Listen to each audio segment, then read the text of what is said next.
out. Second baseman, Chris Rimbert at the top of the order. Eric Guevara plays third base, bats second. Ike Irish starts in right field tonight. He'll hit third. The cleanup hitter is the first baseman, Cooper McMurray. Lucas Steele is the DH. He'll bat fifth. Eric batting seventh. In left field, it's Bub Terrell. Chase Fralick catches and hits eighth. And starting in center field and batting ninth for the Tigers, it's Bristol Carter. Again for Auburn, Rembert, Guevara, Irish, McMurray, Steele, Snow, Terrell, Fralick, and Carter. It is another gorgeous night at Plainsman Park, and a huge crowd is already here, and they're hoping to watch history. First pitch is coming up. We're now just a few minutes away from the Tigers and Hatters here in the winner's bracket of the Auburn Regional. We're back to Plainsman Park to get it underway, and the Tigers come to bat for the first time after this final pregame timeout. This is the Auburn Sports Network. For 48 straight years, Ford F-Series have been the best-selling trucks in America. We got here by engineering breakthrough technology, redefining Built Ford Tough, and never settling for second best. But what's really made Ford F-Series the #1 selling trucks in America is you. Ford F-Series, Built Ford Tough. Based on 1977 to 2024 calendar year total sales. Here's a clip from a recent Talking Tigers podcast with Andy Burcham. Former Auburn quarterback, former assistant coach, Larry Blakeney. Your name is now part of the field at Troy. Yes, sir. You look back, that's a Hall of Fame career for you, yes, Larry. I appreciate it, man. I don't know how all that happened, but we enjoyed it. I think that's how you get to be whatever. You know, you go about your daily task and you feel good about what you're doing and who you're working for and who you're working with.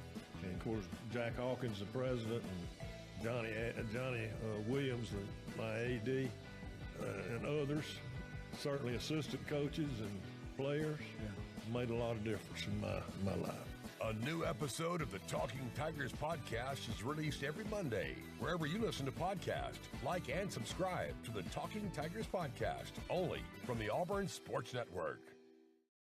Since Auburn Bank opened in 1907, we've been tested by world wars, pandemics, and plenty of troubled times. Through it all, we've not only survived, but thrived by staying true to our core values of sound money management and putting our customers first. And just as surely as more challenges will come, we'll meet them the way we always have, with your confidence and our experience. Auburn Bank, champions of you. Member FDIC, online at auburnbank.com.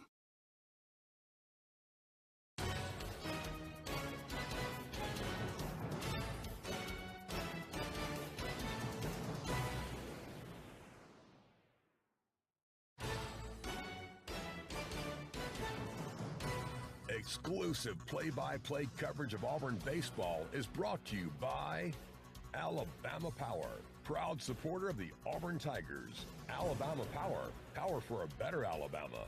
And by Cook's Pest Control, keeping your home and business safe from pests and termites since 1928.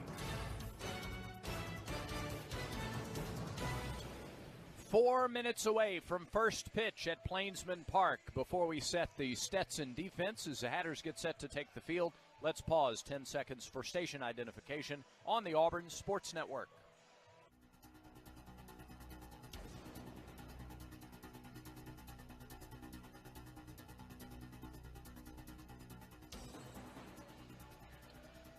$7,000 plus waiting for this one to get going at Plainsman Park. The Hatters defensively will look like this. Foster Apple, the left fielder. Landon Russell in center. Jordan Taylor in right field. From first to third, it is Landon Moran, Juan de la Cruz, Lorenzo Miola, and Isaiah Barquette.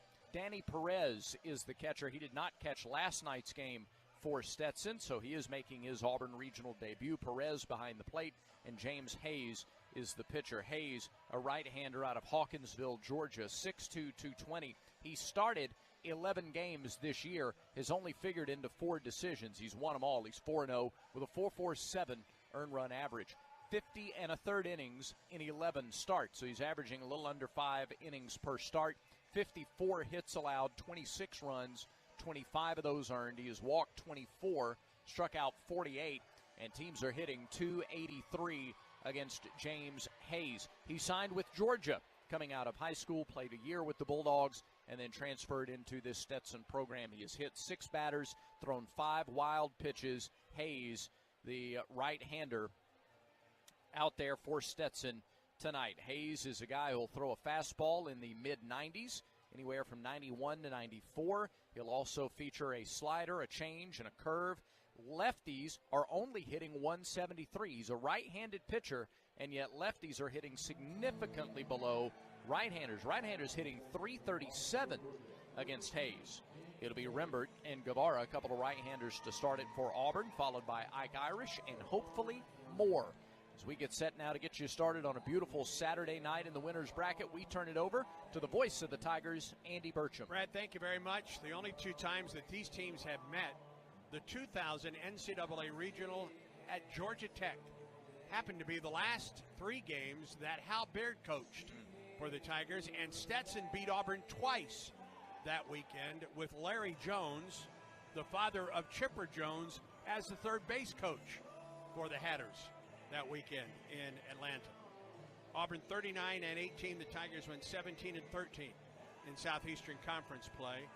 And getting ready to face the Stetson Hatters. Auburn is the visiting team, and in the road Grays with the blue Auburn script across the front, blue names and numbers on the back, orange numbers on the front. Tigers with the blue ball caps, blue bills, the orange AU across the front. Stetson, the home white uniforms with the green numerals and lettering, and the Hatters with the white cap, the green bill, and the green S there. It will be Rembert, Guevara, and Irish for Auburn to face Hayes. First pitch weather forecast brought to you by Blue Moon. Everything becomes brighter. Every sip of their Belgian-style wheat ale crafted with Valencia, orange peel, and coriander. 2025 Blue Moon Brewing Company, Golden, Colorado. At game time tonight, 72 degrees. Wind out of the west-southwest at 3 miles an hour. And clear skies overhead. A beautiful evening for baseball as James Hayes winds and fires to Rembert. First pitch, swing, and a foul back here. A lot of emotions, a lot of electricity here. Rembert went up there looking first pitch fastball, and he got it. Not a bad swing against that fastball, mostly fastball to right-handed hitters. Chris went 1 for 5 last night with an RBI in the win against Central Connecticut. There's a swing and another foul back here. Fastball, fastball at 93. And Hayes ahead of Chris Rembert, no balls and 2 strikes.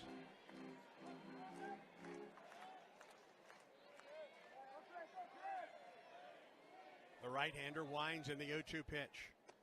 Took something off of that one. Rembert held up as it sweeps outside. A ball and 2 strikes to the Auburn second baseman. Rembert started in right field for Auburn last night.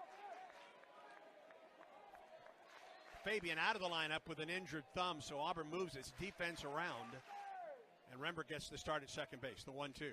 Swing, line drive, left center field. Center fielder on his horse is there and makes the catch. Nice running catch by Landon Russell. Ball was hit well, but held up for Russell in center field. Love those kind of swings. This Stetson defense, though, plays excellent defense. We watched basemen with they took 4 or 5 base hits away just with outstanding play defensively. Auburn has not faced a team that runs as much as this Stetson ball club all season long. We'll talk about it in the bottom of the inning, but this team has stolen a ton of bases. Here's Guevara.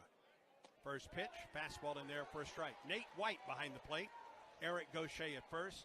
David Ewell at second. And Zach Neff, who had the plate last night for the Auburn game, down at third. 0-1 pitch.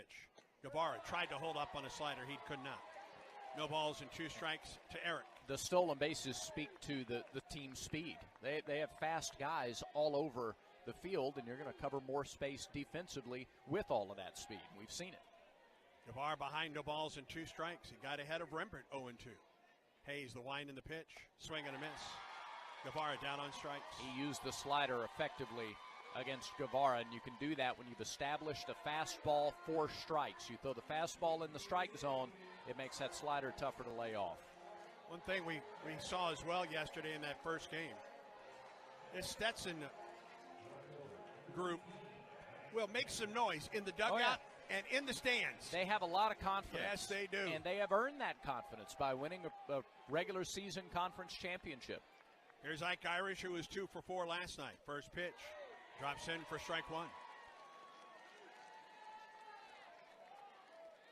Another massive crowd on hand tonight for this winner's bracket game between Auburn and Stetson. 2 outs, nobody on for Auburn.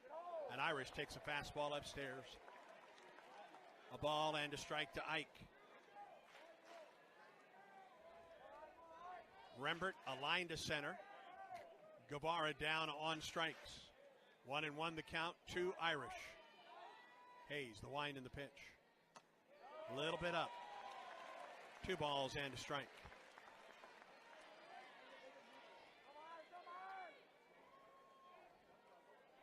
Carl Nonemaker coaches at third. Andrew Dutton at first for Auburn. 2-1. Swing and a foul back on a fastball at 93. Count is even at 2 balls and 2 strikes. Rembert saw enough of him. He finally barreled one up and hit it hard, but center fielder made the play.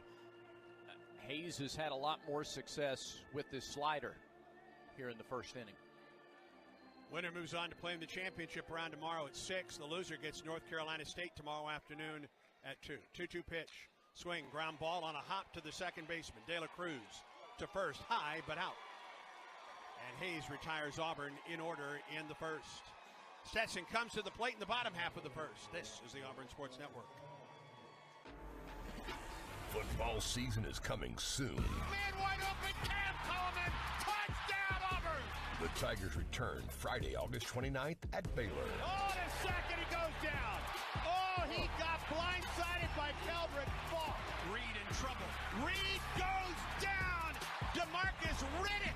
This is your exclusive home for Auburn football, the Auburn Sports Network. The Southeastern Conference. It's the land of legends, the places, the faces, and moments. And he's going for it. It's a touchdown! We've seen the confetti fall again and again. But we're not done. It's time for the next generation to make their mark and go from 14 deep to 16 strong.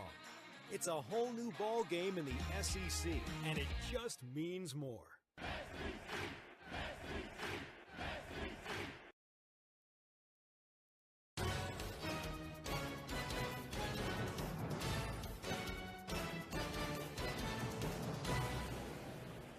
Auburn goes in order in the top of the inning. And the last time we saw Samuel Dutton on the mound for the Tigers 15 days ago at Ole Miss did not pitch in the SEC tournament.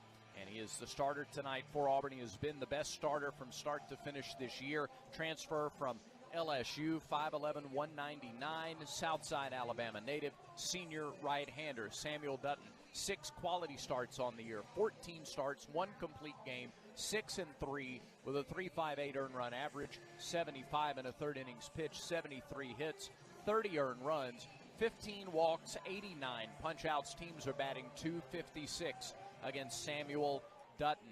Terrell, Carter, and Irish left to right on the infield or on the outfield. First to third on the infield, McMurray, Rembert, Snow, Guevara, Freilich behind the plate. And let's see what Samuel Dutton brings to the table at Plainsman Park tonight. He will face Isaiah Barquette, Juan De La Cruz, and Lorenzo Miola here in the first inning. The Stetson Ball Club scored 7 times in the top of the first in Game 1 yesterday, en route to a rather easy win against North Carolina State. In the first pitch to Barquette is a strike. Barquette led the charge yesterday for Stetson. He was 3 for 4, scored twice, drove home 4 runs. Righty on righty here as Dutton winds and fires. Barquette swings, lifts it up the right side out of play. On to Donahue, 0-2. Very simply, Auburn needs Samuel Dutton to be Samuel Dutton tonight. Sure. The second team All-SEC selection. He's ahead of Barquette, no balls and 2 strikes. Wind and delivery. Chopper foul at the plate as he tried to bury a fastball inside. 91 and 90 on the fastball from Dutton here to start the ball game. Coach Thompson talked with you pregame about the breaking ball being such an effective pitch for Samuel when he was on. He had that 5-week stretch throughout the month of April and into early May where he was, you can make the case he was the best pitcher in the SEC during that span. He's ahead of Isaiah Barquette. No balls and 2 strikes. Now the wind and the pitch. Chopper left side, that will roll foul. Fielded in front of the bag by Eric Guevara. It's a different looking Auburn defense tonight with Fabian out of the lineup. Rembert moves to second, Snow to short, Terrell from center to left, Irish from left to right, and Carter inserted in the order tonight for Auburn and playing center field. I believe that Fabian is available as a pinch hitter, perhaps a defensive replacement should the Tigers need him.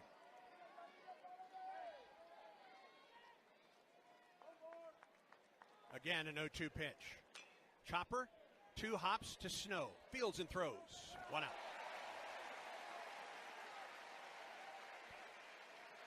He threw strikes. He got ahead. In fact, he threw nothing but strikes in that sequence and ultimately got the soft ground ball out to short.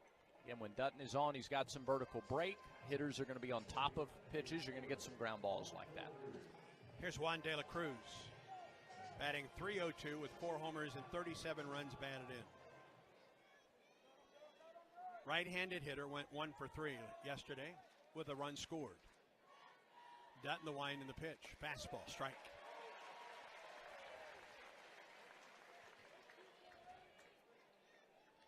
Guevara close to the line at third. McMurray well off the line at first. And Rembert shades up the middle a bit. Pitch. Misses low and away. A ball and a strike to De La Cruz with Lorenzo Miola waiting on deck.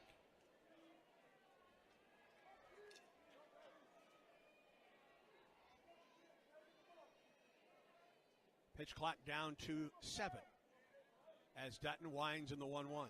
Miola, or rather De La Cruz showed bunt, came up empty. 1-2. Not a bad idea with the infield back like that. Just couldn't execute it. Checks with the home plate umpire, Nate White. I'm guessing asking if it was a strike, regardless if he went after it or not. 1-2 pitch. Here it is. Ground ball left side, backhand stab. Snow throws. Got him! Oh, what a nice play by Snow! Going into the hole, backhand stab to a knee, and a throw to first to get De La Cruz. 7th game this year that Snow has started at short. He's looked like a 40-game starter over there on that play. Big arm to get De La Cruz by a full step at first. And that's a guy that is 28 of 28 stealing bases, so he can get down the line. 2 outs. Here's Lorenzo Miola. 2 for 6, a run scored at an RBI yesterday. The pitch, curveball for strike 1. Really good early sign when he can land the curve for a called strike. Miola, the best power guy in the lineup for the Hatters, 11 homers and 42 runs batted in, batting .316 on the campaign. The 0-1, it bounces up there. The backhand stab by Frelick, 1-1 the count. 2 outs, nobody on for Stetson.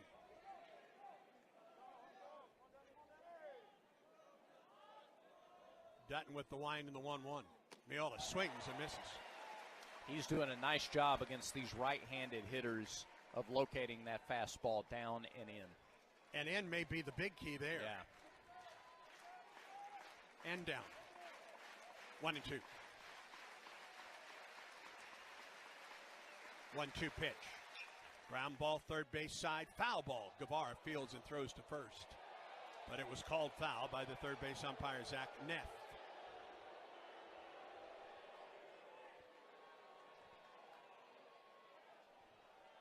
First couple of hops were fair. Might have crossed the bag foul.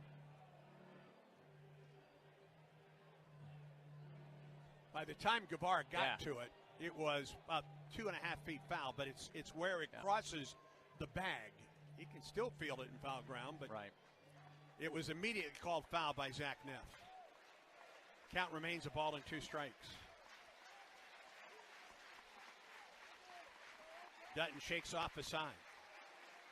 Now goes to work, the 1-2. Strike 3 call on the outside corner. Strikeout number 1 for Samuel Dutton. The K Counter presented by Kia of Auburn, where you're always number 1. 3 up, 3 down for the Hatters. We're through 1, no score as Auburn baseball continues in a moment. Yellowwood knows that a five-star backyard is the place to make lasting memories, like roasting marshmallows on a cool fall night. That's it. Turn it nice and slow. Get it toasted all... Oh, no, it's on fire. Oh, you want it on fire. Okay, that's a choice, I guess. Crunchy. For five-star backyards and the most memorable experiences, Yellowwood brand pressure-treated pine. If it doesn't have that yellow tag, you don't want it.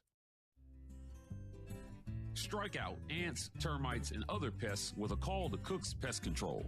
Cook's proven pest control methods and superior termite control system keep your home safe and are backed by a 110% satisfaction guarantee.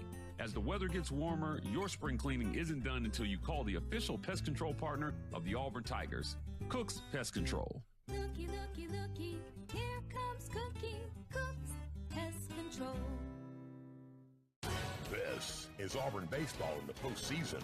Now back to the NCAA Regional at Plainsman Park. 3 up, 3 down for Auburn and Stetson in the first. We go to the second, brought to you by Southern Union. There's a new path to the Plains that runs through Southern Union State Community College. Move seamlessly to Auburn to complete a bachelor's degree in selected programs by taking courses at Southern Union and Auburn concurrently, all at Southern Union's tuition rates. Let Southern Union put you on a path to the Plains. So Stetson scored 7 in their first inning last night. Auburn scored 4 in its first inning last night. Goose eggs. Yeah, different night. Yes. Cooper McMurray will lead it off for Auburn. 1 for 4 last night. The Auburn first baseman scored a run, batting .327 with 14 homers and a team leading 57 runs batted in. Just 12 pitches for James Hayes in the first. The shift is on now for McMurray. And here's the wind and the pitch. Cooper takes it just at the knees for strike 1. The low strike appears to be there. Yeah, it's a little wider zone tonight than we saw in both games yesterday. Hayes with the wind in the 0-1. McMurray takes strike 2 on the curveball. I don't know what kind of night he's going to have in the game, but he put on one kind of show in batting practice. 0-2 to McMurray. Hayes the wind of the pitch. McMurray swings, lifts it back to the screen.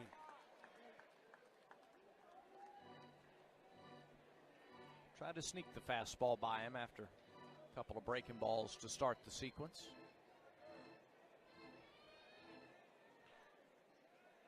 Left fielder way over there toward the line. That missed up and away. A ball and 2 strikes to McMurray. Hayes, as a freshman a year ago at Georgia, just 3 outings, no record, and a big ERA of 21. And then made the transfer to Stetson. 1-2 pitch. McMurray drives it down the right field line. That is fair. That gets to the wall on a hop. Cooper around first base. He digs for second. It's a leadoff double for Cooper McMurray, his 16th of the season. A laser beam on a hop off the right field wall in front of the K corner. 2 strikes. I think he hung a breaking ball, and McMurray was able to turn on it. You could see Taylor thinking about whether or not to lay out and try to make a diving catch. He thought better of it, played it off a hop off the wall. First base runner of the night, a leadoff double by Cooper McMurray, and here is Lucas Steele. Maybe the biggest swing of the night last night. Yep. With the game tied at 4 in the third, he hit a 3-2 pitch, 430 feet to right field, giving Auburn the lead for good. Stretching the pitch. A little bit up on the off-speed delivery to Lucas Steele. Yeah, he was the first batter in the bottom of the third, and Central Connecticut had scored 3 in the second and 1 in the third to tie it up. Auburn answered immediately and then never gave up the lead again. A ball and no strikes to Steele, batting left-handed. The pitch. High strike call, a ball and a strike. Switch hitting DH for the Tigers. Turns around, bats left-handed against the right-hander, James Hayes. After the leadoff double for McMurray, who's out at second. Now the 1-1. Line drive caught by the shortstop. Didn't hit it hard, but right at Lorenzo Miola for the first out of the inning. Looked like that may have been off the end of the bat a little bit. It was a fastball and soft liner right to the shortstop. Steele with something to say to Eric Snow as he walks back to the dugout. Snow to the plate for the Tigers, 2 for 3 last night. Scored twice, drove home a run for Eric Snow. McMurray gets his lead, the pitch. Outside, ball 1. Yeah, this is a guy in Snow who spent the first half of the season in the leadoff spot. Handles the bat pretty well there. He's riding a 10-game hitting streak and another multi-hit game last night. Raised his average to 302. He has 7 homers, 31 runs batted in. Here's the 1-0. Line drive, base hit down the third base line into the corner. McMurray clips the bag at third and he will score. Snow is on his way to second base. The hitting streak continues. It's a double, his 13th of the year, and the Tigers lead 1-0.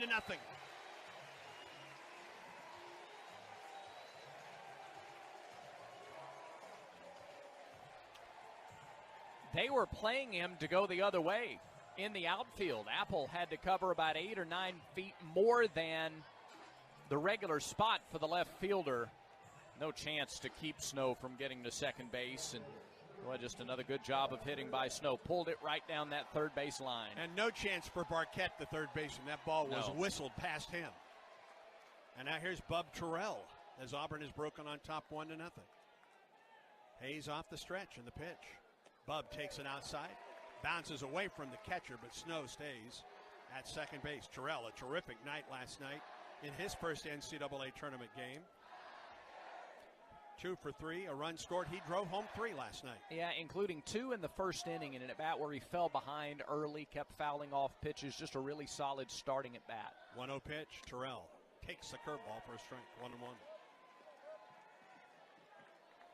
Hitting .290 on the season. Bub has 5 homers and 36 runs batted in. 1-0 Tigers lead it. 1 out with Snow at second base. We're in the top of the second. Here's the stretch and the 1-1. Terrell chops it foul at the plate. Off speed and up, and Bub just topped it, maybe off his front foot. Yeah, he's flexing it out, trying to put some weight on it.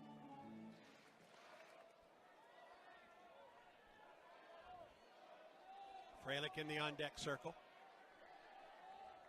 Tigers lead 1-0, the 1-2 pitch. Bub takes a fastball high. 2-2 the count.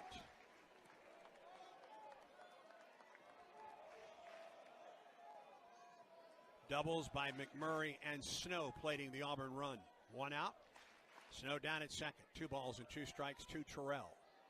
Hayes comes set, checks the runner once, now twice the pitch. Inside. Almost got him on the back foot. The count goes full. Yeah, I thought it did initially as he stepped out of the way of it. Now again, just a patient at bat.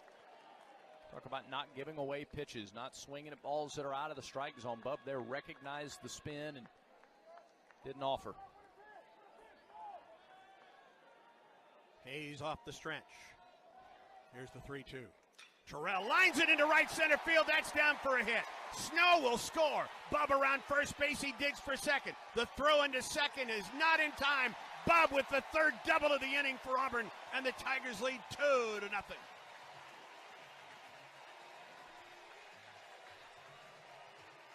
15th double for Bub Terrell. A 3-2 pitch, and he was sitting on it. And if he's not running as hard as he can to first base, he doesn't have a chance to turn it on and go to second. There wasn't anyone immediately covering the bag at second. That's a hustle double for Terrell. And the throw ballooned in. It did. And now here's Fralick, 2-0 Auburn. 3 doubles in the inning, McMurray, Snow, and Terrell. And Auburn leads 2-0 as Hayes comes set. And the pitch. Outside, ball 1.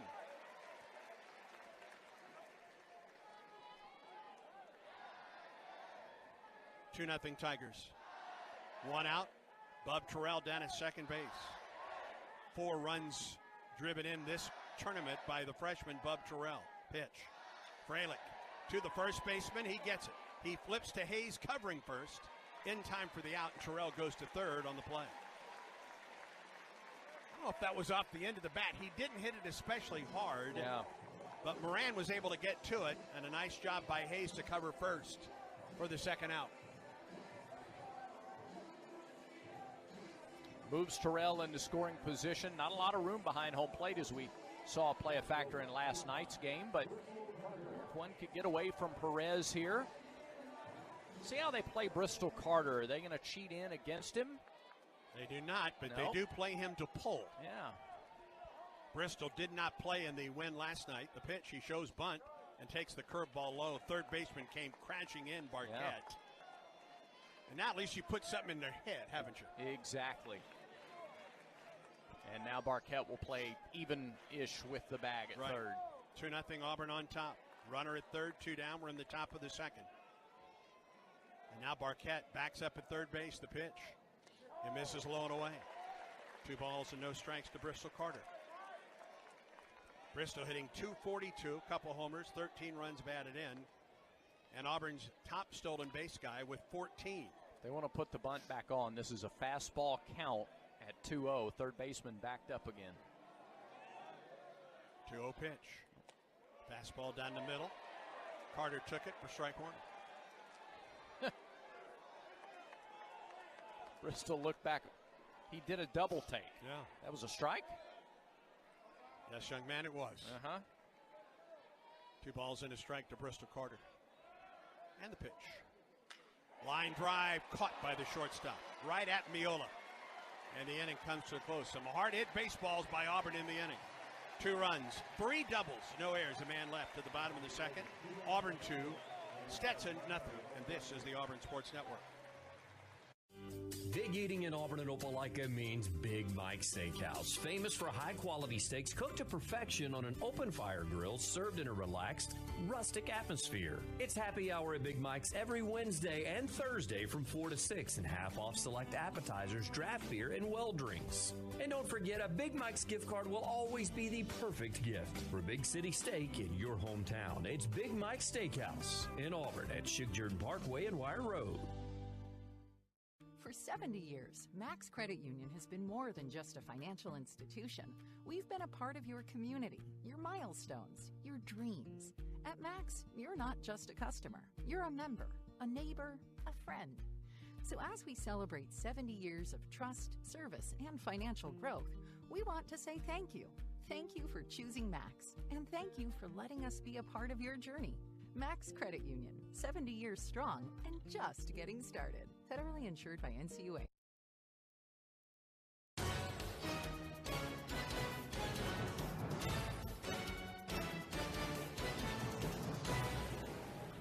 Two to nothing Auburn as we go to the bottom of the second. Let's check the Yellowwood scoreboard. Couple of hosts that are in a bit of trouble on the ropes. Clemson trails West Virginia 8-5. They're in the top of the ninth in Clemson. And in Athens, Duke leads Georgia 6-2.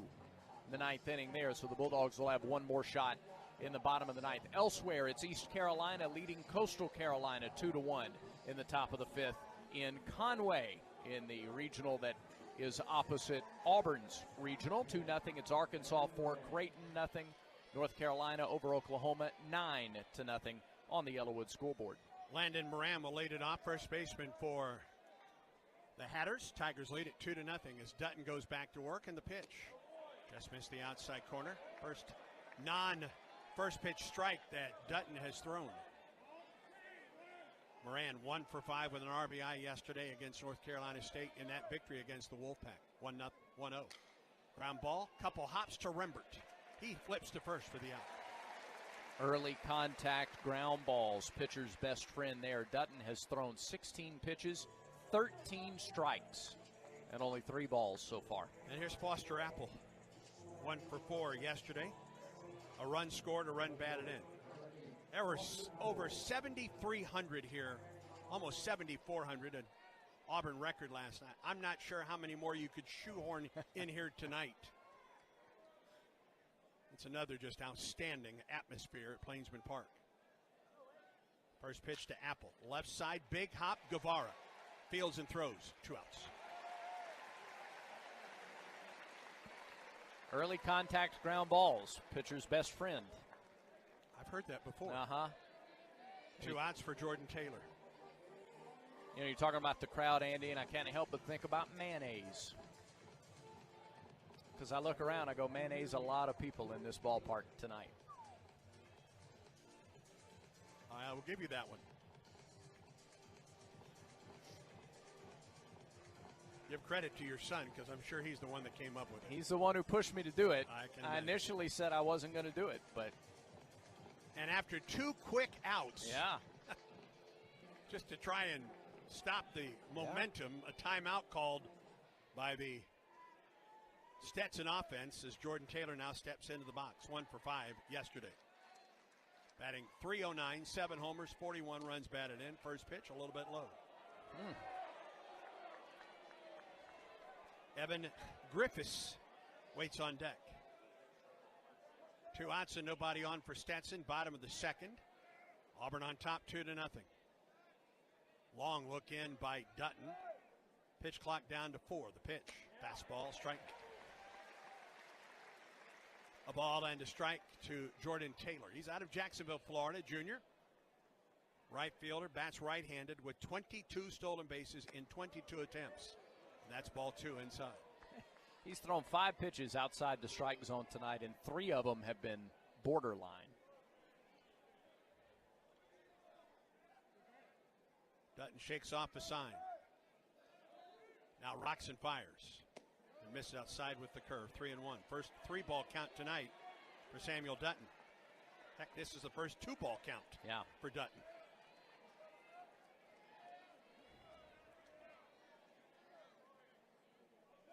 Three and 1 the count to Taylor. The pitch on the way. Taylor lines it, almost kills his third base coach. And the head coach. Woo!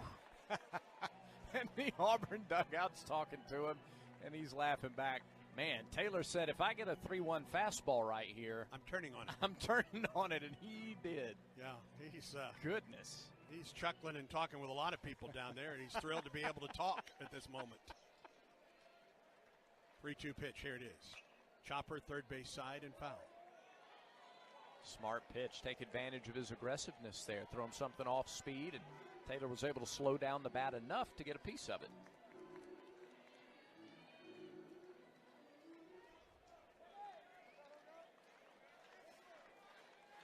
Another 3-2 pitch to Jordan Taylor. From Dutton. Fly ball. Deep into right center field, but that is Ike Irish territory. 3 up, 3 down for Stetson.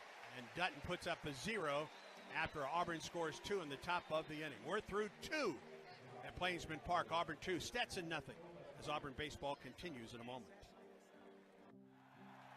When the game is on the line, you want someone you can count on. At Alabama Power, we believe in consistency and having each other's back.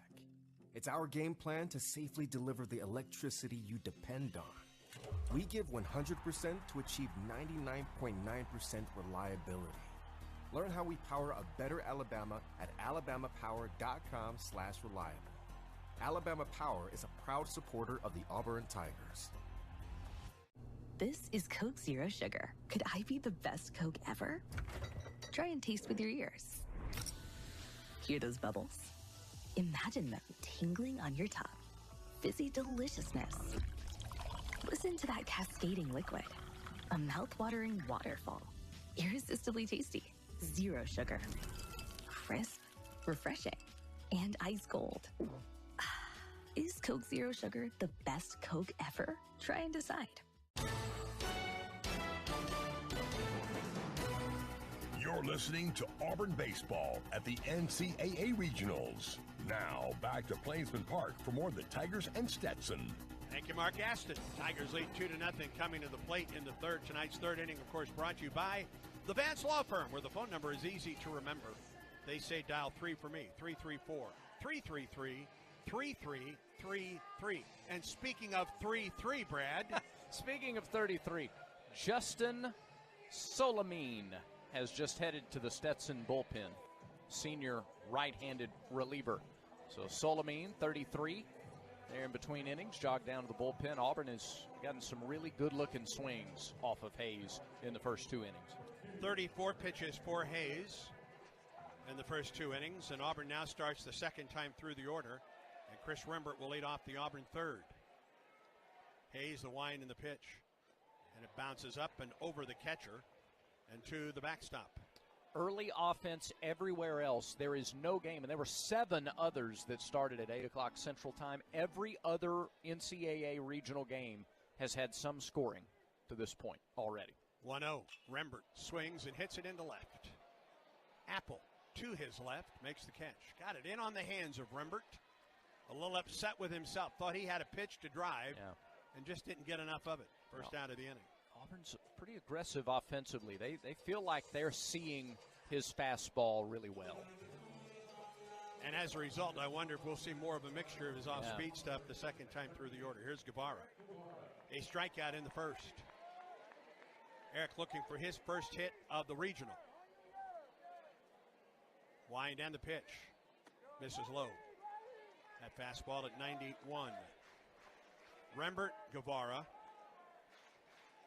Snow, Terrell, Freilich, all playing in their first NCAA tournaments this weekend. 1-0 pitch. Outside. 2 balls and no strikes. That's just the guys in the starting lineup for Auburn tonight. Lucas Steele has not played for Auburn in an NCAA, but was here 2 years ago with Sanford. 2-0.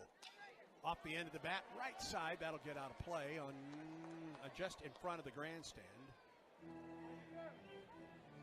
And in section 102. So final on the Yellowwood scoreboard, Duke beats Georgia in Athens 6-3. So the Blue Devils advance to championship Sunday. 2-1 pitch to Eric. Just missed the outside corner. Just missed the corner. Georgia will play Oklahoma State tomorrow in an elimination game. 3 balls and a strike the count. Hayes, the wind in the pitch. Guevara swings and lines it into right field. It's a base hit. Guevara's first hit of the weekend. It was an odd look out there. I don't know if Taylor didn't see it initially, the right fielder.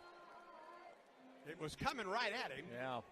And Guevara's on with a 1-out single. Down and away, took it where he was pitched, went to right field. He did that a lot in batting practice today. Wasn't pulling very much, hitting everything to right field, and he gets his first hit of the game to right field. Auburn's first of the inning, Auburn's first single of the night, the 4th total base hit after 3 doubles, played at 2 runs in the second. Here is Ike Irish.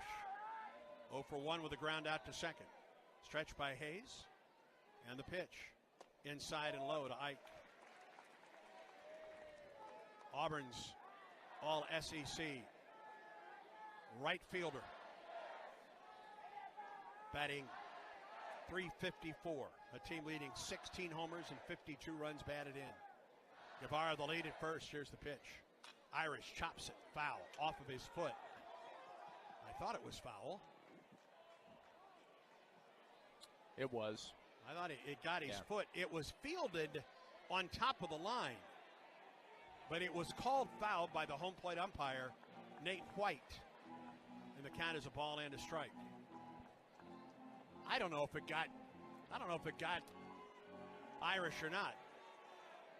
And Steve Trimper comes out to talk it over.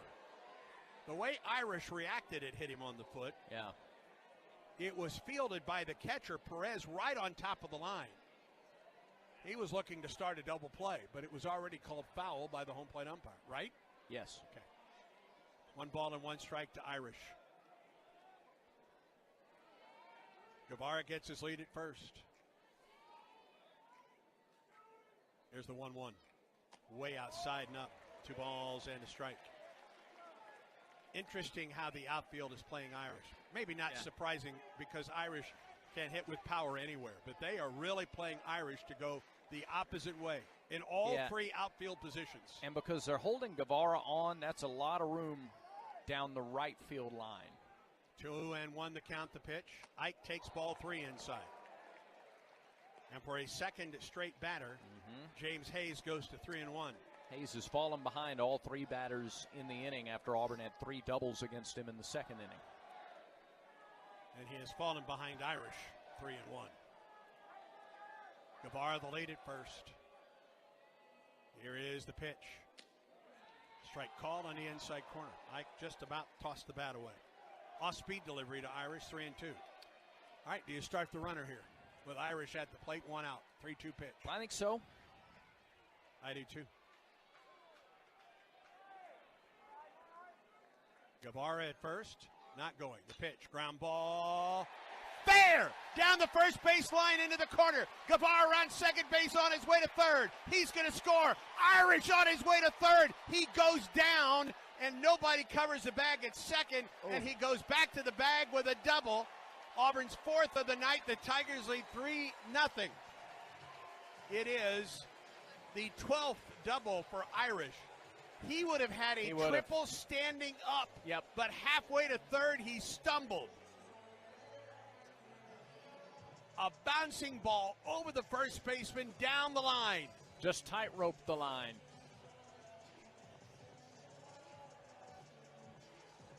He fell behind Guevara, who singled to right, 3-1. He fell behind Irish, 3-1, and he doubled home Guevara. Ike down at second base, and here's McMurray. 3-0, Tigers lead it. One out here in the third. McMurray with a double to lead off the Auburn second. He scored the first run of the night. Here's the pitch. Swing and a miss. He was looking to lose one right there, friends. He sure was.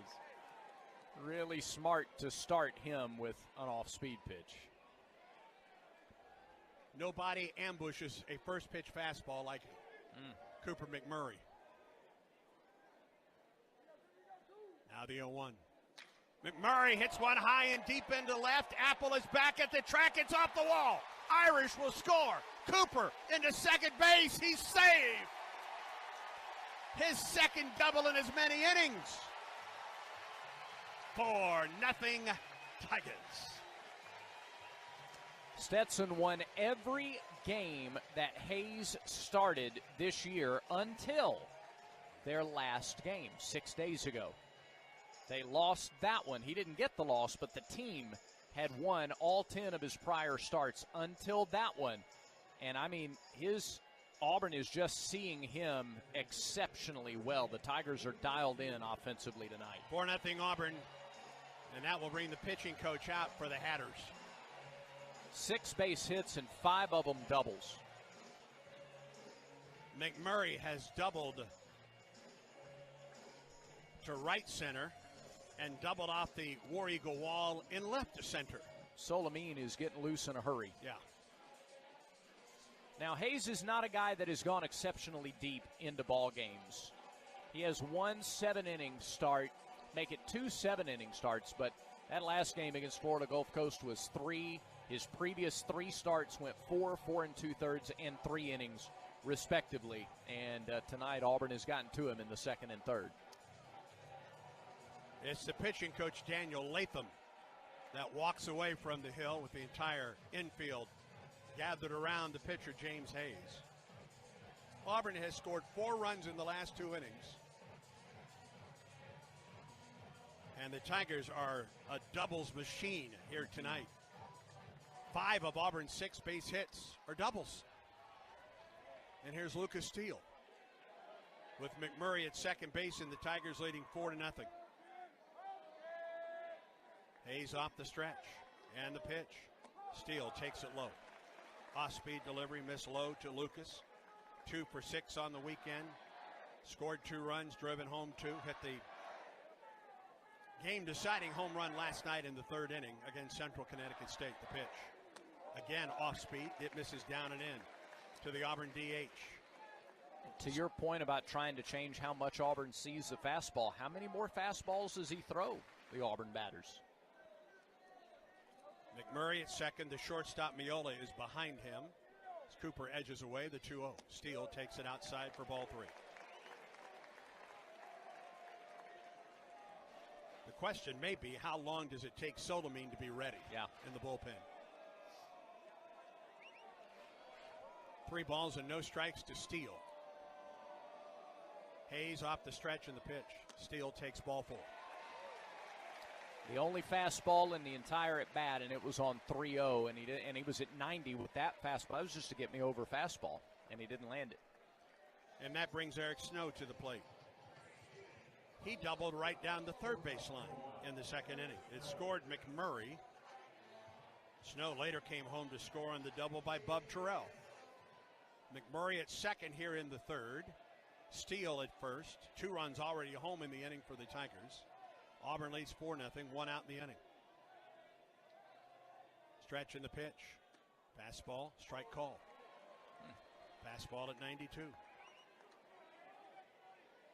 Eric is 3 for 4 in the regional. Outfield play, Snow to hit the opposite way. 0-1 pitch. He does, into right. Right fielder is on. He makes a diving catch. Fine play by Jordan Taylor out in right field. A sinking liner, and he came on to make the fine play. I don't know, 6 or 7 hits that they've taken away defensively over the first game and change of this regional. Thought that had a chance to sink and land off the bat, but Taylor wouldn't have it. If he doesn't get it, it clears the bases. No doubt. Now 2 down for Bub Terrell, who doubled home a run in the Auburn second. 4-0, Auburn leads it. Stretch and the pitch to Bub. High and outside. A ball and no strikes. Well, you almost have to lay off anything that's not the fastball at this point. McMurray from second and Steele from first. 2 outs in the third. The 1-0 pitch. Terrell tried to hold up on a pitch that was down. He went around on an appeal to third. 1 ball and 1 strike to the Auburn freshman left fielder. Bub's had a good weekend. He's 3 for 4 with 4 runs batted in.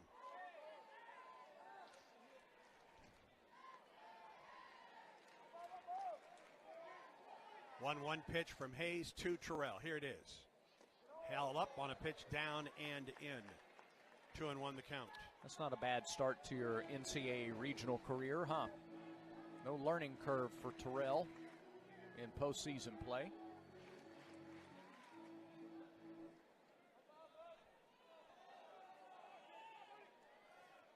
First and second with 2 down for Auburn. Top half of the third. Tigers a visiting squad here tonight. Pitch. Terrell takes it inside. Ball 3. 3 balls and a strike.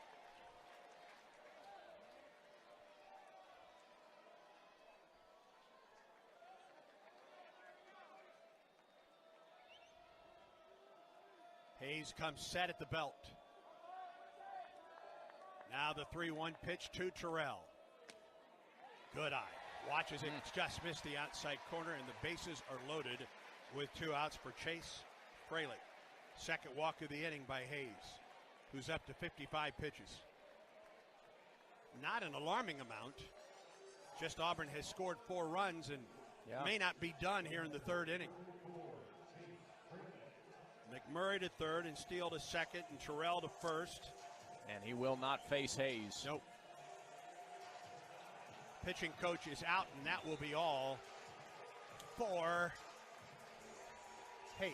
This matches rather his shortest outing of the season, 2 2/3 innings.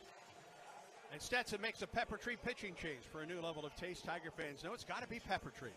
For the best wine selection, the finest cuts of meat, visit Pepper Tree in Auburn and Montgomery and online at steaksandwine.com. Justin Sotomine on his way in. Tigers have the bases loaded, 2 outs. And the top of the third, Auburn leads 3-0 on this Pepper Tree pitching change. When the game is on the line, you want someone you can count on. At Alabama Power, we believe in consistency and having each other's back. It's our game plan to safely deliver the electricity you depend on. We give 100% to achieve 99.9% reliability. Learn how we power a better Alabama at alabamapower.com/reliable. Alabama Power is a proud supporter of the Auburn Tigers. Pepper Tree pitching change for number 33, Justin Sotomine, Solimine.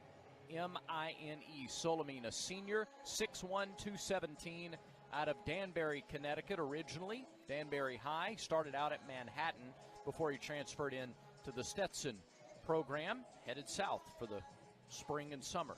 Solimine is making his 24th appearance of the year. That is the second most on the team. He's 3-2 with a 3.97 earned run average. 20 of his 23 outings have come in relief. 47 2/3 innings, 39 hits, 22 runs, 21 of them earned. He's walked 20, struck out 34, has thrown 7 wild pitches, given up 3 doubles, 2 triples, 4 home runs. Opposition is hitting .225 against the right-hander, Justin Solimine.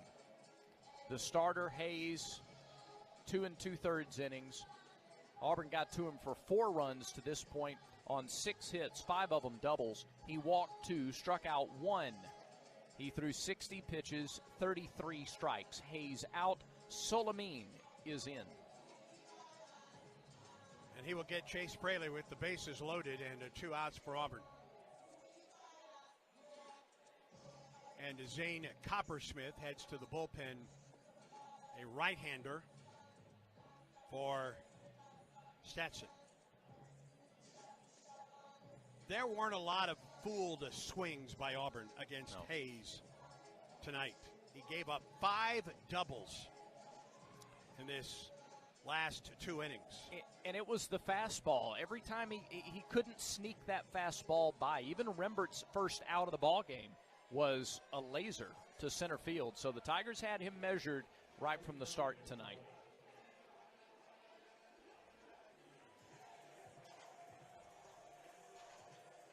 Fralick at the plate, grounded out to the first baseman in the second. He bats with the bases loaded and 2 outs in the Auburn third, and the Tigers lead 4-0. Solimine, right-hander, comes set at the belt, and time called. Pitch clock. Already. Wow, 1-0 the count. Before he throws his first pitch. Yeah. Stetson dugout a little confused about it, but clearly communicated. 1-0 to Fralick. Pitch is on the way. Popped it up. Into center. Russell camps underneath this one. And the inning comes to a close. 2 more runs in the inning for the Tigers. On 3 base hits, no errors. Auburn leaves the bases loaded. We go to the bottom of the third. Auburn 4. Stetson nothing. Auburn. This is the Auburn Sports Network. Check out the Talking Tigers podcast wherever you listen to podcasts. The Talking Tigers podcast is a series of one-on-one interviews hosted by the voice of the Tigers, Andy Burcham. Each week, Andy is joined by a featured guest with Auburn ties from athletics, entertainment, and other walks of life. Past legends and present trailblazers, insightful and entertaining. It's the Talking Tigers podcast with Andy Burcham. Like and subscribe wherever you listen to podcasts today.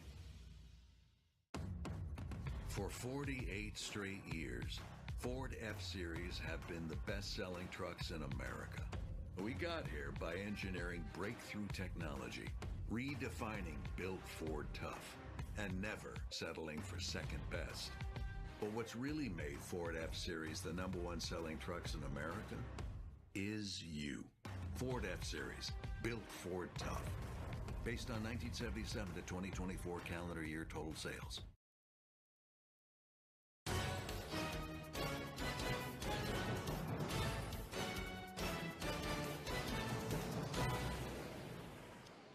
As Auburn goes to the field in the bottom of the third, a defensive change for Auburn. Derek Fabian comes into the game and goes to shortstop, and Eric Snow goes from short to third. Eric Guevara led off that Auburn third inning with a single. He scored on the double into the right field corner by Irish. But he is out of the ball game right now. We'll try and get a report on Eric Guevara. And let's hope that it is something relatively minor. Bottom third of the order to face Dutton here in the third. Griffiths, Russell, and Perez.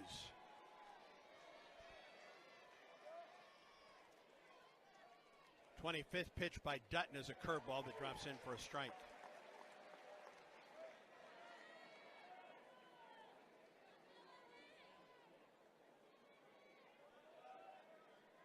Oh, 1 pitch. Curveball missed a little bit low. 1 ball and 1 strike to Griffiths. Griffis. 2 for 3 with 3 runs scored, 2 runs batted in for the Stetson DH yesterday against North Carolina State, the 1-1. Line drive, base hit into right field.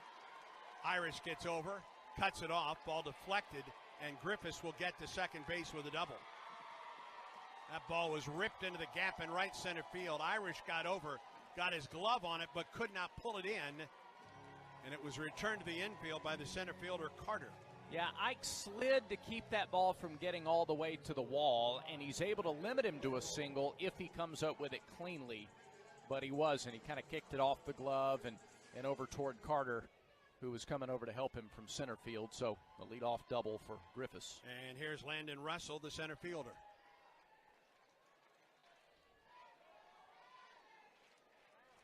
Russell takes the first pitch from Dutton. It misses low. Snow playing up at third base for the Tigers. Auburn leads 4-0. Snow replacing Guevara at third. Fabian replacing Guevara in the batting order and moving to shortstop in this bottom half of the third. Griffiths gets his lead at second base. Stretched by Dutton. And the pitch to Russell. Swing and a miss and a slider off the outside edge. 1-1. As we pause 10 seconds for station identification of the Auburn Sports Network.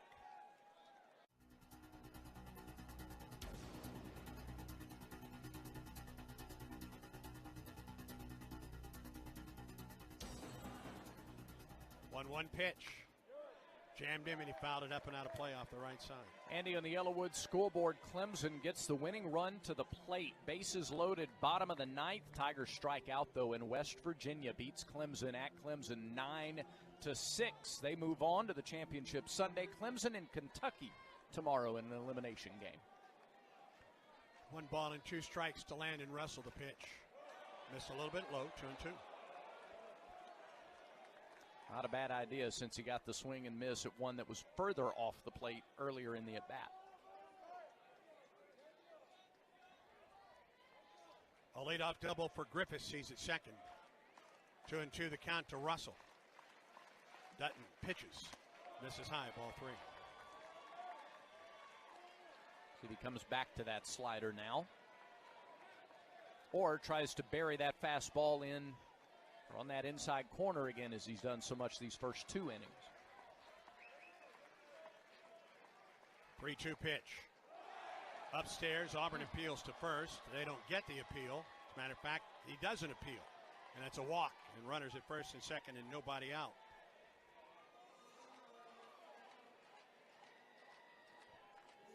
Up to the home plate umpire whether he wants to appeal, and regardless of Auburn's request or not. And here is the catcher, Perez. Batting .270, no homers and 6 runs batted in.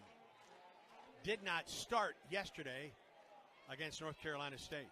Runners at first and second, nobody out. Auburn looks for a bunt. Brings the corners in. Stretch in the pitch. He shows bunt.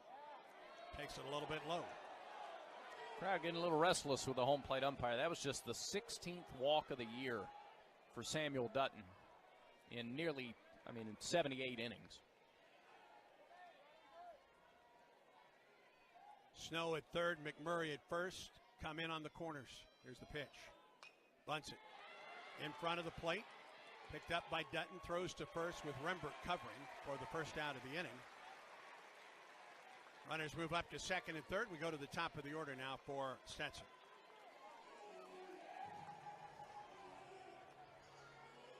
Griffiths to third and Russell to second. Here is Isaiah Barquette. Situation where you could use a strikeout. Barquette has only fanned 8 times this year. Grounded out to short in the first. Griffiths at third and Russell at second. Dutton pitches. Slider, strike 1. In spite of the fact that Barquette doesn't do it often. Boy, Samuel could use the strikeout right here. McMurray plays up at first. Rest of the infield is back. The pitch. Barquette chops it. High chopper to Rembert. He'll throw to first. The runner scores. An RBI for Barquette, his 5th of the tournament. And Stetson is on the board. 2 outs in the inning. It's 4-1, Auburn on top. Rembert charged that so quickly. you could see him thinking about coming home. But the way that the offense has swung the bats here, you take that sure second out, allow the first run to score.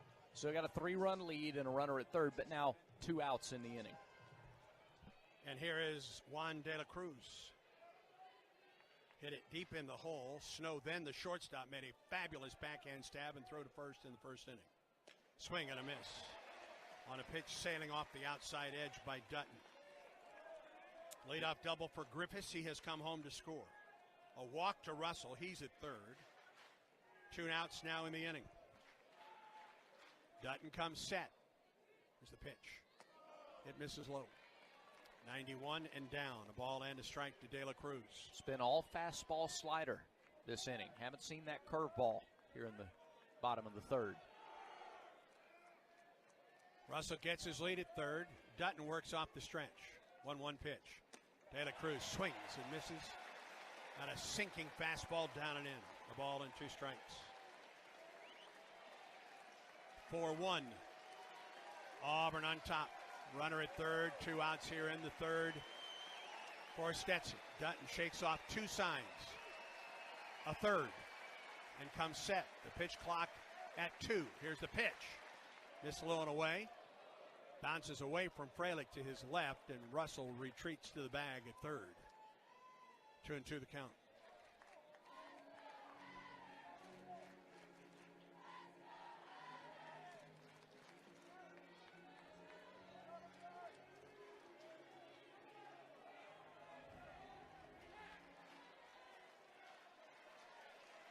Two and 2. Runner at third, 2 down, bottom of the third. Auburn leads Stetson 4-1. Dutton to De La Cruz. Here it is. Missed upstairs. Count goes full. Try to get him to chase the high fastball there. He wouldn't do it. Now you could come back with a fastball in or try to get him to chase the slider away again.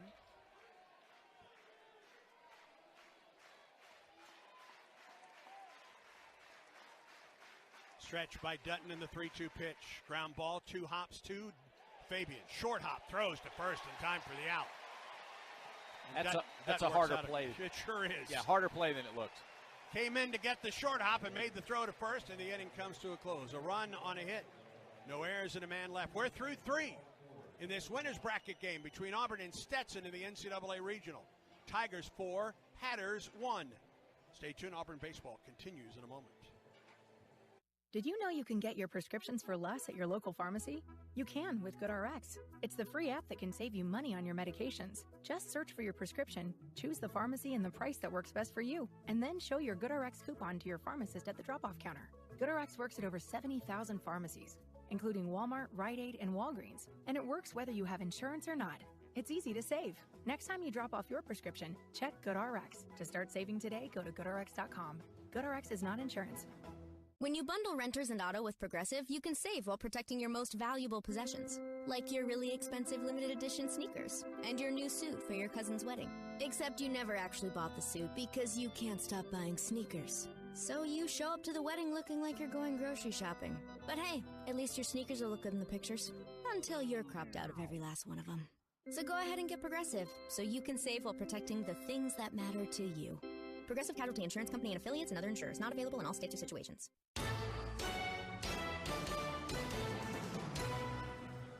4 runs, 6 hits, 5 doubles, no errors for Auburn. A run on a hit and no errors for Stetson. Through 3, Auburn 4, Stetson 1. To take you through the middle 3, here's Brad Long. Carter, Rembert, and Fabian will be the first 3 due up for Auburn. Fabian came in defensively in the bottom of the third.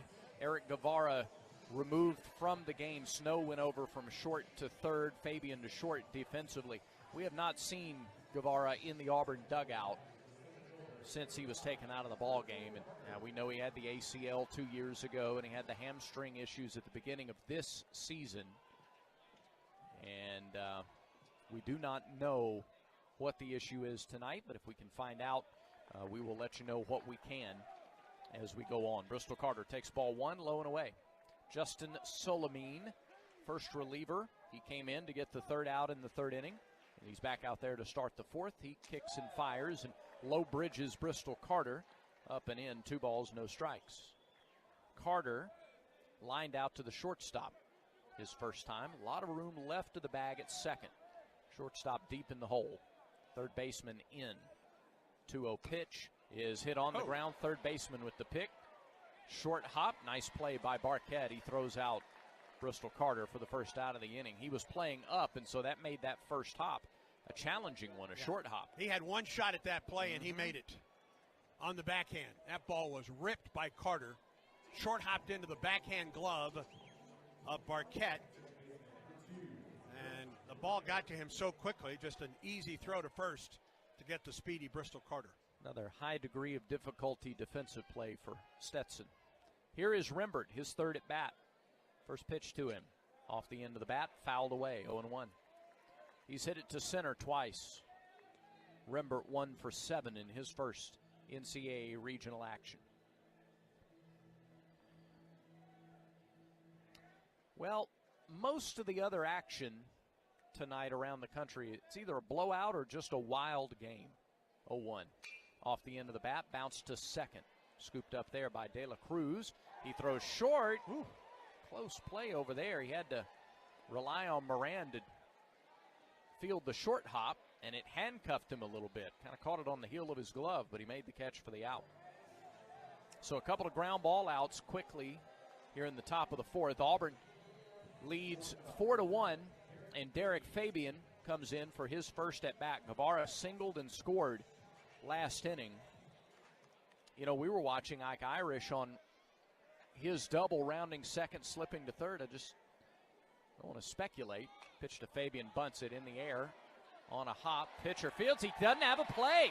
Oh, it was a high bounce. Solamine decided to field it on one bounce and then didn't field it cleanly. Fabian running hard to first base. Beat it out, and he's got an infield single with 2 outs. He popped it up, and the pitcher couldn't decide whether he was going to come in and get the pop-up. And when it bounced, I think he started to look up to see what kind of play he had to first, and he did not field it cleanly. It is a base hit for Fabian. As Irish steps in, we welcome those of you listening to the NCAA Baseball Regional Rundown on the Varsity Network app. If you'd like to hear our full broadcasts in their entirety, download the Auburn Tigers Game Day app. Every Auburn Sports Network broadcast is available on the Auburn Tigers app. Ike Irish, first-team All-SEC player, has doubled and scored. He's driven in a run. He's also bounced to second. Ike lines one down the left side, foul, and into the crowded Tiger Terrace area. Tell me an area that isn't crowded tonight in this ballpark and outside this ballpark. Record-breaking crowd here last night, over 7,300. Number tonight will be a happening here at Plainsman Park. Irish waits, and the 0-1 pitch. High fly ball left center field. Apple coming over. So's the center fielder Russell. It's Russell who cuts over right in front of Apple on the warning track in the canyon in left center to put it away for out number 3. So Auburn gets a 2-out single, but nothing else. No runs on a hit for the Tigers in the fourth. No errors and a man left. We head to the bottom of the fourth. Tigers on top of Stetson, 4-1. This is the Auburn Sports Network. Football season is coming soon. Man wide open, Cam Coleman, touchdown Auburn! The Tigers return Friday, August 29th at Baylor. Oh, in a second he goes down. Oh, he got blindsided by Keldrick Falk. Reed in trouble. Reed goes down. DeMarcus Riddick. This is your exclusive home for Auburn football, the Auburn Sports Network.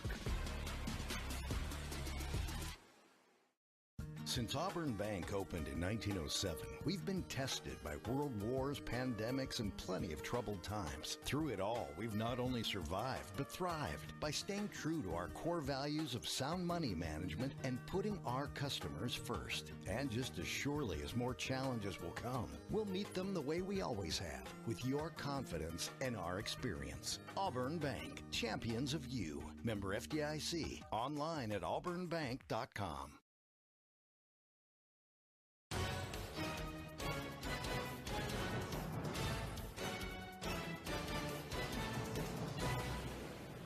4-5 hitters due up for Stetson in the bottom of the fourth. Auburn has out-hit the Hatters 7-1. Tigers lead on the scoreboard 4-1. It'll be Miola, Moran, and Apple, 3-4-5 hitters against Samuel Dutton, who is at 43 pitches through the first 3 innings.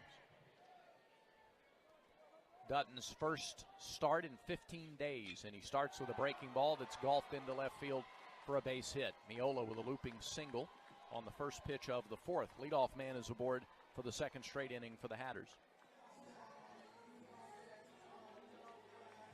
So Miola with his third hit of the weekend. And Landon Moran comes to the plate. He bounced to second his first time. Guevara out of the game. Snow playing third. Fabian at short, and they're retaping his hand. He injured his right hand in last night's game, making a tag. First pitch is a called strike in there to Moran, 0-1.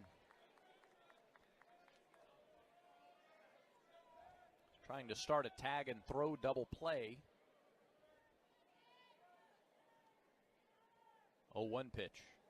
Breaking ball missed low. 1 ball, 1 strike to the Stetson first baseman. It's a Hatters team that played 2 SEC teams during the season. They opened in Puerto Rico, one of those multi-team events. They beat Missouri 9-7 in their third game of the year. Throw to first, runners back. Only other game against an SEC team was April 15th, a midweek at Florida. Gators beat the Hatters 14-4 in that matchup. Pitch. There's a drive toward left. Terrell is back. He's at the track. He plays it off a hop. Runner trying to go to third and will. The throw comes back into second. It's a long, loud single for Moran, but Miola gets to third. They're at the corners with nobody out. Second straight inning that they've had a couple of base runners on with nobody out. And Auburn will get the bullpen active. It's Cade Fisher and Dylan Watts heading down to the bullpen.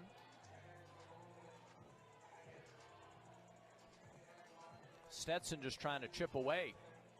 Auburn could have had much bigger innings in the second and third than it did, and Everett Tieford comes out of the Auburn dugout to come talk to Dutton and bring the infield in with him. While they do, let's update other scores on the Yellowwood scoreboard. In, I believe that's Oxford. Yeah, in Oxford, Mississippi, Murray State leads Georgia Tech 13-11 in the ninth inning. 13-11, Murray State over Georgia Tech. The winner of that gets Ole Miss, the winner gets to the Sunday championship round, but the loser faces Ole Miss, who beat Western Kentucky earlier today. North Carolina in Chapel Hill leads Oklahoma 11-3. They're in the top of the eighth there. They're going back and forth in Conway. Coastal Carolina and East Carolina are tied at 4 in the bottom of the sixth. Also on the Yellowwood scoreboard, LSU shutting out Dallas Baptist 6-0 in the third. In the seventh in Fayetteville, Arkansas shutting out Creighton 8-0. St. Mary's and USC are tied at 3 in the top of the fifth. Louisville and Vanderbilt are tied at 1 in the fourth in Nashville. Meeting on the mound over. Apple stands in, first pitch. Low and outside, ball 1.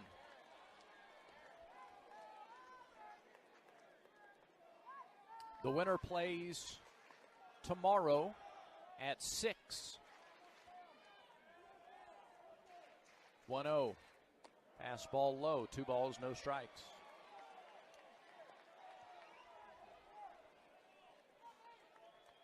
Miola, the runner at third. Moran at first. Apple is grounded out to third. Dutton comes set. Senior right-hander. Fires. Breaking ball high, and it's 3-0. A walk would load the bases with nobody out. For the second leading home run hitter on the team. Tying run at the plate here in the bottom of the fourth. Dutton deals.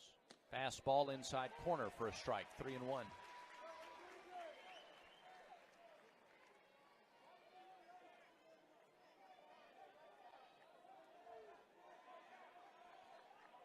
52nd pitch for Dutton. Here it is. It's low. It's ball 4, and the bases are loaded. Second walk of the game. And Fisher has begun to warm up in the Auburn pen. Just the 17th of the year for Dutton. Bases loaded. Nobody out for Taylor, who put the ball in the air to right his first time. And it looked really good off the bat. That was the third out of the second inning. Kind of died out in right field. There is no wind tonight. First pitch to Taylor. Breaking ball. He was way out in front. Swung and missed. 0-1.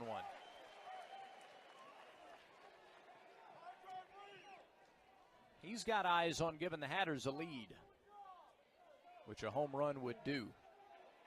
A Hatter at every base. 0-1. Fastball fouled away at the plate. 0-2.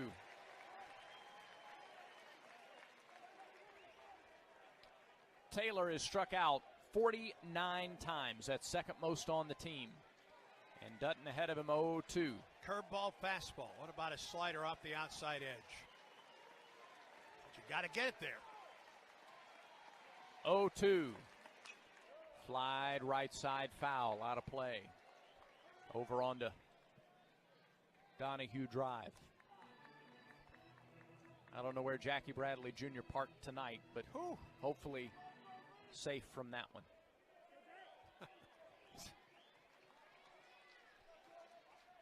Bases loaded, nobody out. Bottom of the fifth, 4-1 Auburn pitch.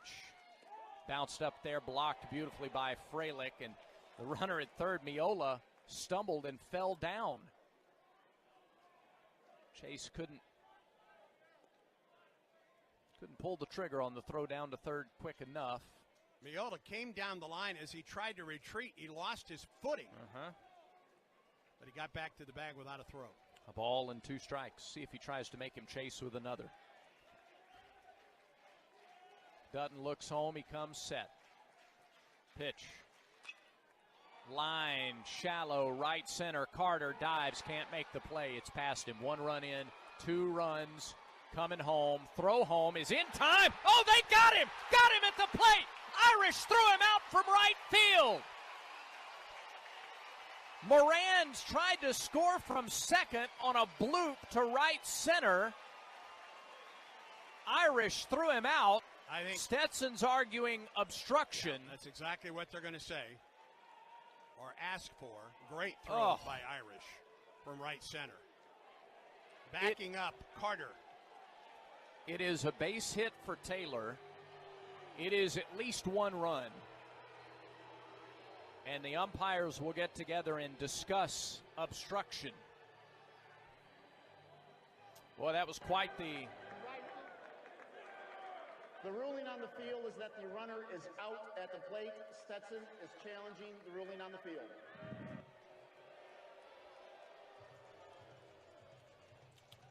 Well, they didn't say obstruction there, but... I believe that's what they're going to look at. It's got to be what they're looking at. Yeah. The throw beat him by 3 feet. Obstruction certainly was one of the issues around the country last night in that Oregon-Utah Valley matchup. An Oregon team that has been bounced from the NCAA tournament. Oh, yeah, he's out. You know, there was a spot, because Freilich was clearly not obstructing, there was room for Moran to slide in between the feet of Freilich, but he didn't. He didn't get the foot in there in that space. Without obstruction, he's out at the plate. Yeah. And then Freilich makes the tag. Yeah, and Freilich with his knee keeps the foot from reaching the plate. Yeah. I think the only way that this play is reversed is obstruction, because he's clearly out at the plate. I believe I'm correct in saying that these reviews go to a central area in Pittsburgh.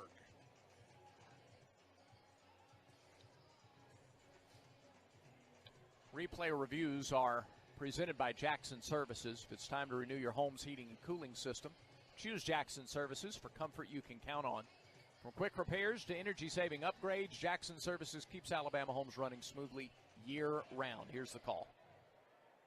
After review, the ruling on the field is confirmed. The runner is out. Stetson loses one challenge. They have one remaining. Buddy, that's a heck of a play by Ike Irish. Sure is.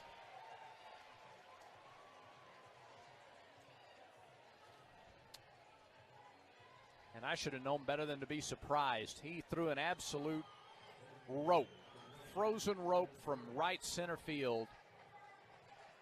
And I'm telling you, that's just a textbook job by Freilich. There was an open lane to the plate. He wasn't blocking the plate in the least. And then when Moran tried to slide in between that gap, Freilich's his knee came down to block it after he had possession of the ball. First pitch to Griffiths is right down the middle for ball one. Griffiths doubled to lead off the third and came around to score. A run does score for Stetson. There's one out, runners at first and second. It's now a two-run ball game. 1-0 pitch, breaking ball, strike, evens the count.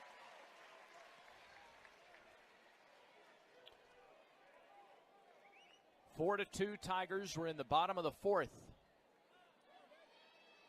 Griffiths has hit into 3 double plays this season. Dutton deals. Misses low. Slider, 2-1.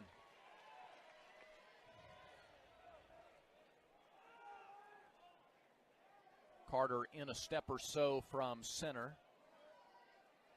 Terrell and Irish straight away and left and right, respectively.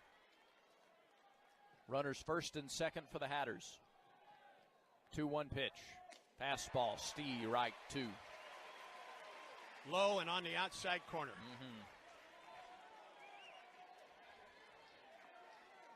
Fabian and Snow back up from short and third. Here comes the crowd. 2-2 pitch. He struck him out. Froze him with a breaking ball. Second strikeout for Dutton. That one was big. 2 away. And now Landon Russell, the batter. Russell, the center fielder from Phoenix City. Just down the road. Right-handed hitter. Apple at second, Taylor at first. First pitch to Russell. Fastball, strike on the inside corner. Russell walked in his first plate appearance.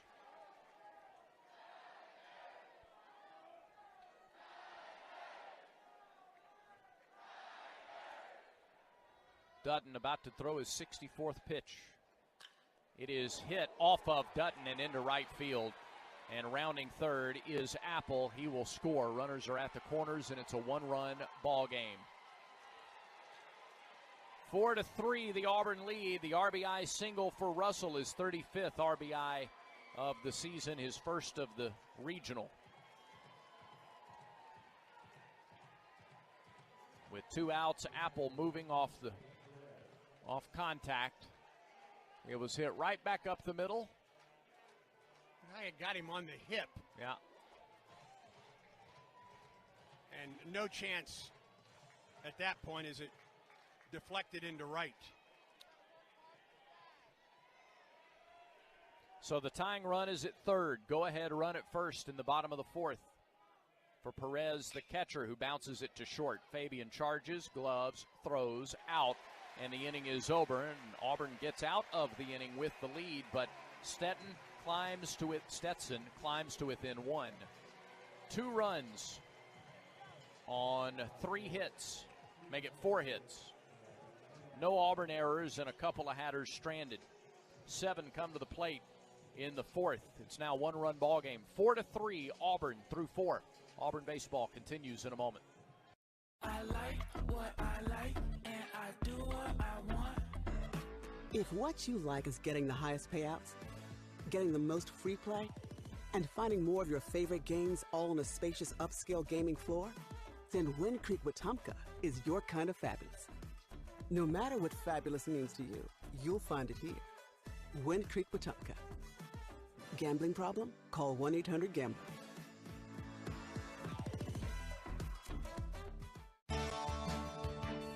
You've created a comfortable home office. Now let Carrier provide the cash bonus. For a limited time, you can claim up to $1,550 in cool cash rebates on a qualified Carrier home comfort system. There's never been a better time to upgrade to year-round premium comfort and energy savings. Carrier. Turn to the experts.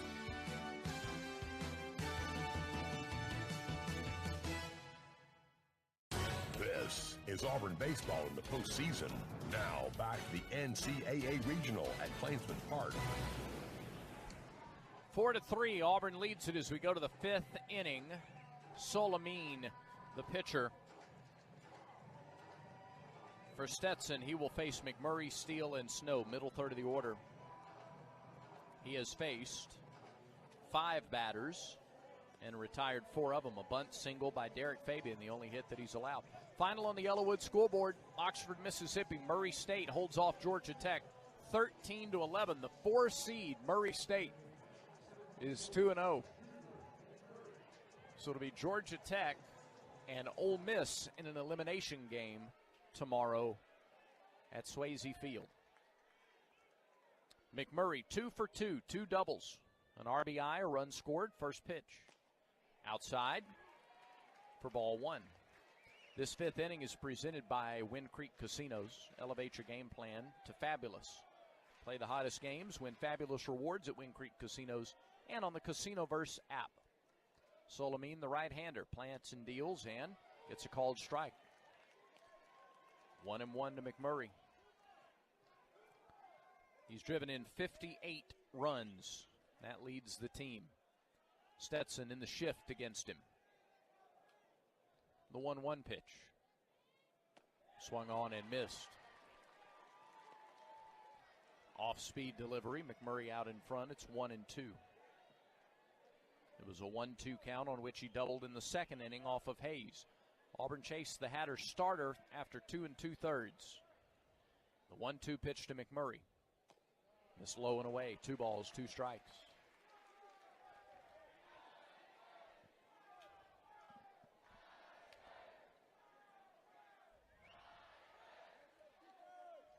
Left-handed hitting first baseman opens up his stance, and the 2-2 pitch from Solamine is flied into left center field. Long run, Apple to the canyon, reaches up, it's over his head, can't get it. It's another double for Cooper McMurray. 3 hits, 3 doubles. His 16th, 17th, and 18th of the season. Opposite field, 2-bagger to start the fifth inning. And Auburn, after Central Connecticut tied the game last night in the bottom of in the top of the third, came back and answered immediately in the bottom of the inning. It was Lucas Steele's homer that gave Auburn the lead it would never relinquish. Here, McMurray, after Stetson climbs to within 1 in the bottom of the fourth, he doubles to start the inning. Auburn trying to fire that offense right back up off this right-handed reliever. Here is Steele. Pitch to him. High fly ball. Shallow right field. Second baseman back. De La Cruz, he's called off by Taylor from right field, and he puts it away for the first out. 1 down. McMurray stays planted at second. And Eric Snow, the batter. An RBI double and a run scored in the second. He is also flied to right. Yellowwood scoreboard. Coastal Carolina and East Carolina, they're now tied at 5 in the 7th. They just keep trading single runs over in Conway. Pitch to Snow, misses the outside corner. Tried a fastball, didn't get it. A ball and no strikes to Snow, who started the game at short. Moved over to third defensively when Guevara was taken out of the game. Murray State holds on and beats Georgia Tech in Oxford 13-11. 1-0 pitch to Snow. That caught the outside corner, and it evens the count at 1-1. Murray State into the winner's bracket tomorrow 4 seed. in Oxford. Georgia Tech and Ole Miss in an elimination game tomorrow afternoon. How about that? 1-1 pitch to Snow. Nope, outside with a slider, 2-1. If I'm not mistaken, that's a Murray State team that won not only the regular season, but also won the Missouri Valley Conference Tournament Championship. The Racers. They're now 41-13. Yeah.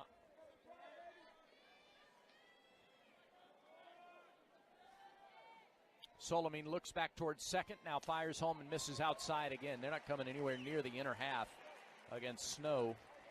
And now Eric's got himself a hitter's count, 3-1. 4-3 Tigers, top of the fifth. Auburn, the visiting team. So we're in the top of the fifth. Solomine again delivers. And there is a fly ball to left. Well hit. Back goes Apple. That's over his head. Short hops the wall. Rounding third and scoring is McMurray. Snow slides in or glides into second with a stand-up double. Snow, the Tigers lead by 2 again.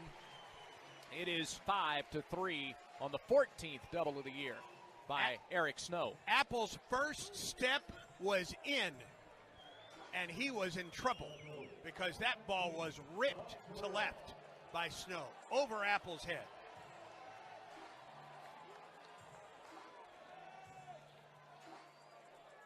So, second RBI for Snow, another multi-hit game for Eric. And now here's Bub Terrell with Snow at second and 1 out. Pitch to Terrell, missed outside, 1-0.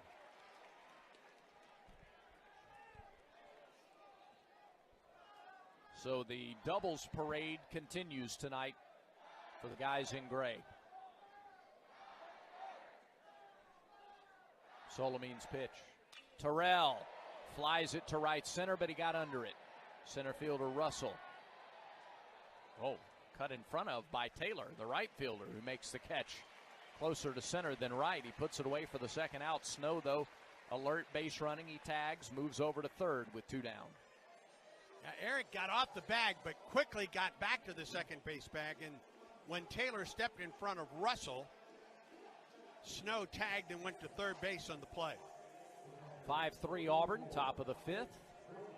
Snow at third with 2 outs, and Chase Freilich the batter. One time through the order against Solomine.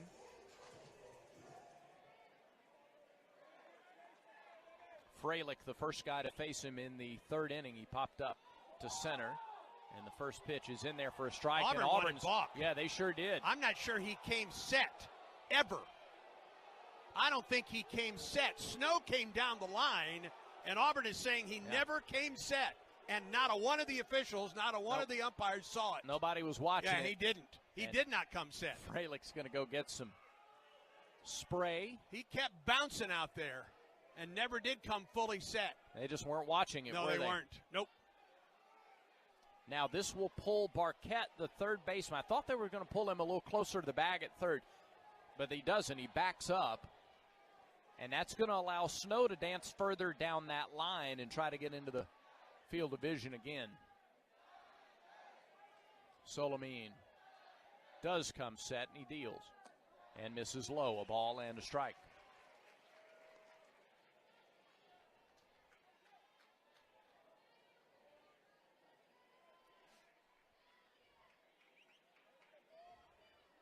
A run in the inning. Tigers want a little more. 1-1 pitch to Freilich. High, 2-1. Doubles by McMurray and Snow here in the fifth. 7 doubles on the night for Auburn. 7 of the 9 hits. Here's the 2-1 to Freilich. Outside, not close, 3-1.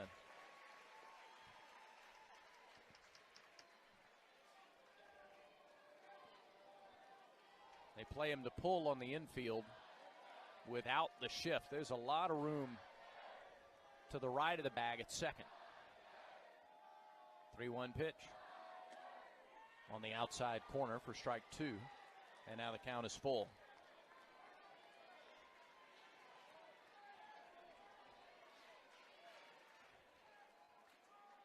Outfield plays Freilich the other way. And now the payoff pitch to the Auburn catcher. Popped him up. Shallow left center. Center fielder coming on. That's Russell. He makes the catch, and the inning is over. Auburn gets 1 on 2 hits. No errors. Tigers leave a runner stranded at third. We go to the bottom of the 5th. Auburn 5, Stetson 3. Auburn baseball continues in a moment. Strike out ants, termites, and other pests with a call to Cook's Pest Control. Cook's proven pest control methods and superior termite control system keep your home safe and are backed by a 110% satisfaction guarantee. As the weather gets warmer, your spring cleaning isn't done until you call the official pest control partner of the Auburn Tigers, Cook's Pest Control. Looky, looky, looky, here comes Cookie, Cook's Pest Control. For 48 straight years, Ford F-Series have been the best-selling trucks in America. We got here by engineering breakthrough technology, redefining built Ford tough, and never settling for second best. But what's really made Ford F-Series the #1 selling trucks in America is you. Ford F-Series, built Ford tough. Based on 1977 to 2024 calendar year total sales. You're listening to Auburn Baseball at the NCAA Regionals. Now, back to Plainsman Park for more of the Tigers and Stetson. So much on the line in the Saturday winners bracket game of a regional. It's a difference in 1 more game or maybe 3 more games to win it. The difference in winning or losing this ball game. Auburn takes a 5-3 lead into the bottom of the 5th. Samuel Dutton back out there, battled. The last 2 innings, Stetson has put the first 2 batters on base. They've only managed 3 total runs out of that. Top of the order, and Barquette gets it started here in the 5th. The 3rd look at Dutton for the Stetson hitters. Hatters went 41-20 coming into tonight's game, 19-11 in road and neutral site games. Barquette, the junior third baseman, takes the first pitch a little low, maybe a little away, 1-0. Cade Fisher has been loosening in the bullpen for Auburn. Pitch swung on and missed. Got to the floor with a fastball at 91. That pitch to right-hand hitters has really been effective tonight, getting it in and down to the righties. 1 ball, 1 strike, the pitch. Breaking ball up the middle, under the glove of Rembert, who is shading him towards second base. Just bounced right back up the middle by Barquette for a base hit. Now let's see if he does any running. 31 stolen bases. He's been caught 6 times. They've not been as eager to run with these leadoff base runners the last 2 innings. They're not 2 of the bigger base stealers on the team, though. Barquette is, so we'll see if he's going to try to run on Freilich. Tying run at the plate, bottom of the 5th inning. De La Cruz, throw to first. Might see a few of these. As a team, Auburn has 4 pickoffs, none by Dutton. Pitch clock at 10 as Dutton comes set. And another throw to first. De La Cruz has grounded to short twice. Might be another reason to start the runner. At least try for Auburn to shorten his lead. Pitch is up and in. Fastball. 1-0. Fisher continues to work in the Auburn pen.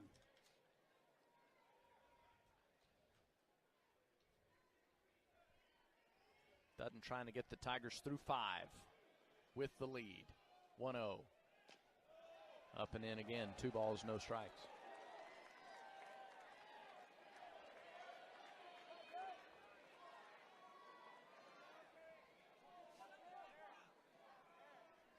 De La Cruz 0 for 2. Barquette a single up the middle. Short lead at first. Pitch. Breaking ball in for a strike. Through the curve. 2-1.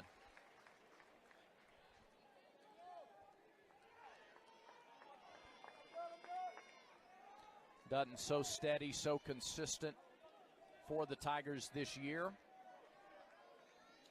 Another throw to first. Runner chased back. His last outing, 7 runs, 6 hits, only 3 innings against Ole Miss. 4 innings against South Carolina last time we saw him here at Plainsman Park. Before that, there's a called strike, 2-2 to De La Cruz. Before that, 5 outings in a row of at least 5 2/3.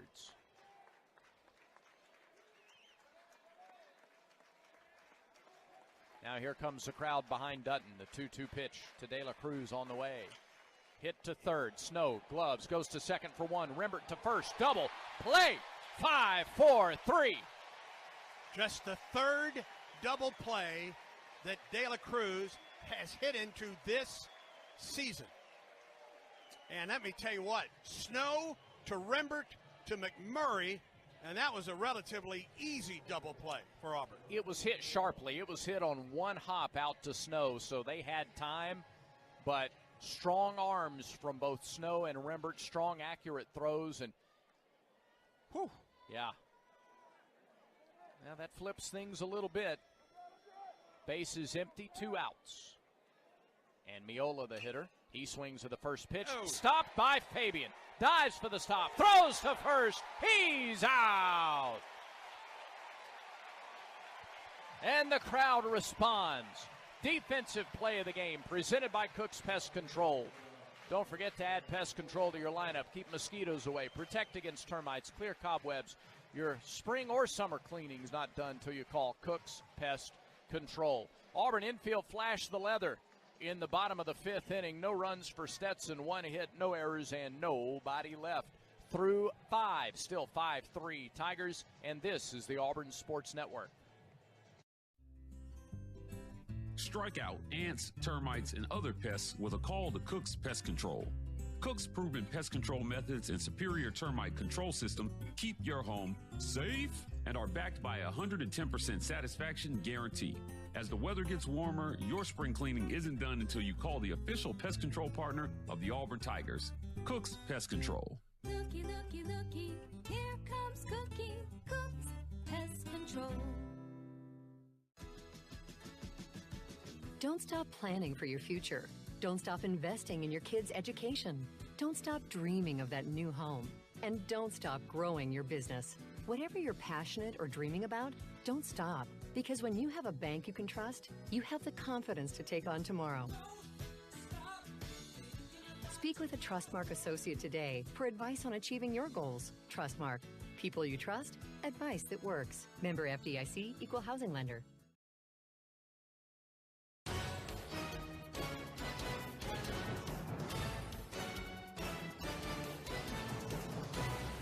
As Auburn comes to the plate in the 6th with the 9-1 and 2 hitters coming up.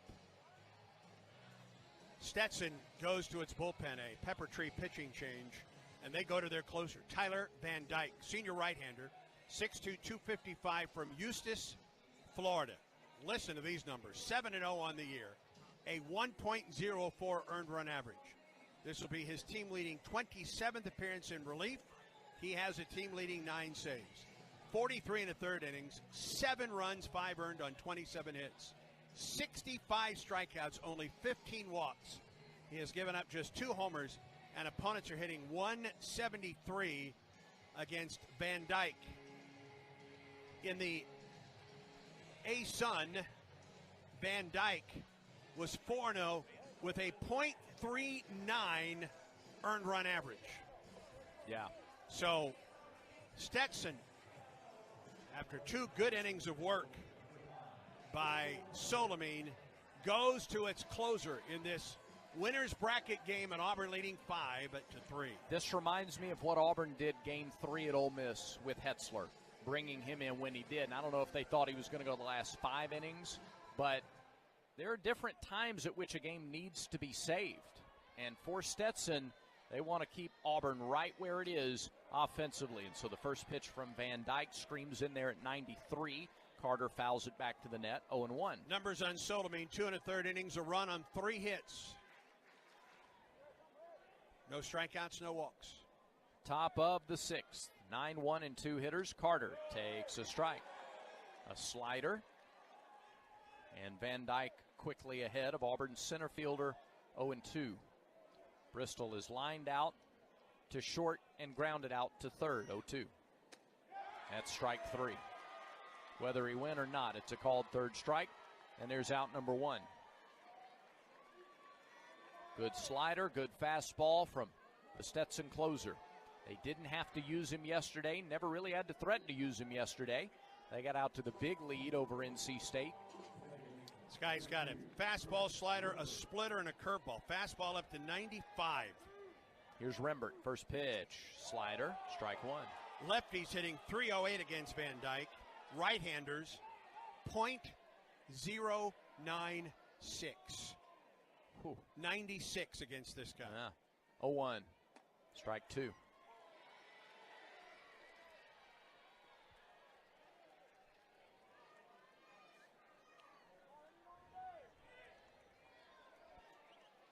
No balls, 2 strikes. He's thrown nothing but strikes here in the top of the 6th. Delivery. Swung on and missed. He got Rembert lunging over into the left-handed batter's box. 6 pitches, 2 strikeouts.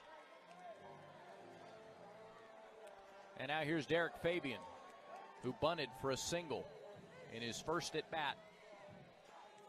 His first at-bat was in the 4th inning. He came on defensively in the bottom of the 3rd. Eric Guevara had to be taken out of the game. So Fabian came in to play short. Eric Snow moved over to 3rd.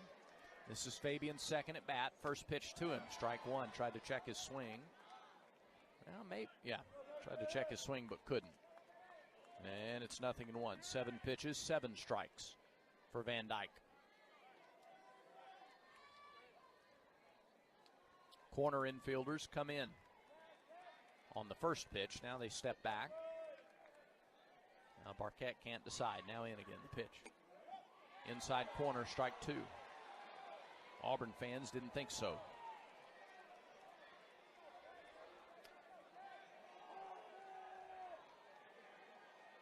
Van Dyke, senior right-hander, fires.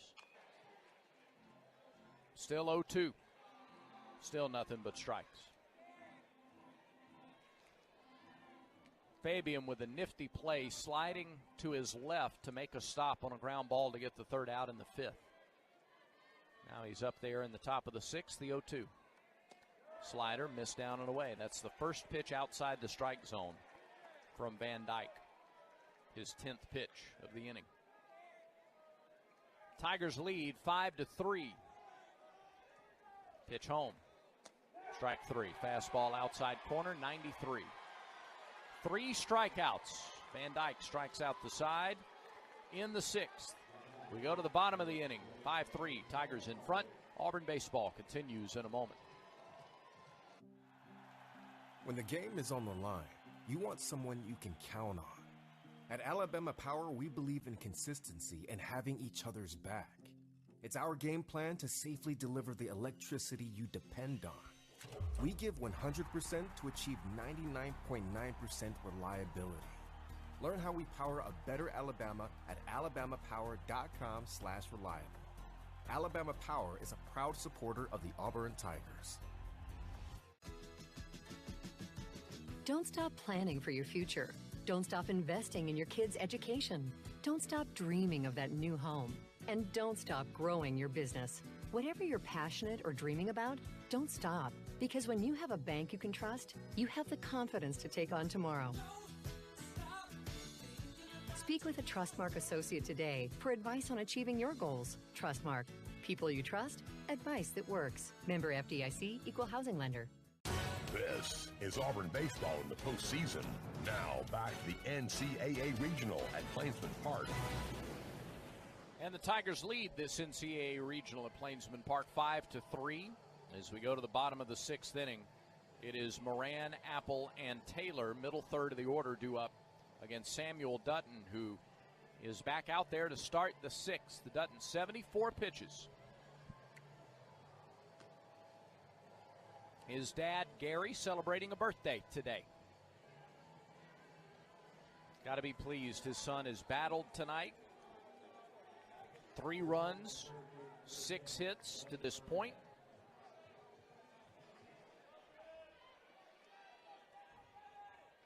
And Moran stands in to get things started here for the Hatters in the bottom of the 6th.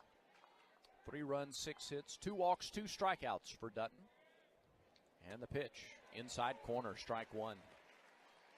Moran is 1 for 2. He has singled. He has bounced to second. Left-handed hitter, pitch from Dutton. Breaking ball, line, caught by Rembert at second. 1 away. Conecuh Sausage is the official sausage and hot dog of the Auburn Tigers. Sure is. Conecuh Sausage is a game day favorite. Always great on the grill. Pick up a pack at your local grocery store or visit the Conecuh Gift Shop in Evergreen, Alabama, off I-65 at exit 96. 1 out, nobody on. Apple, the batter. Pitch. Pops one up right side. Out of play. On the roof of the 984 club, 0-1. Butch Thompson, before the game, talked about maybe plan A being Dutton for 6, Hetzler for 3. Now Dutton's 1 out into the 6th. 0-1 pitch. Apple takes it down and in for ball 1.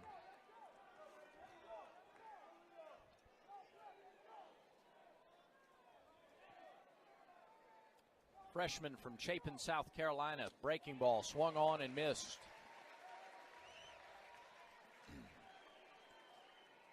He got to be juiced playing in his first regional. Dutton's ahead of him, a ball and 2 strikes. Here's the crowd. Samuel winds, plants, fires, and misses low with a fastball, 2-2. Velocity still there for Dutton, 92 on that fastball.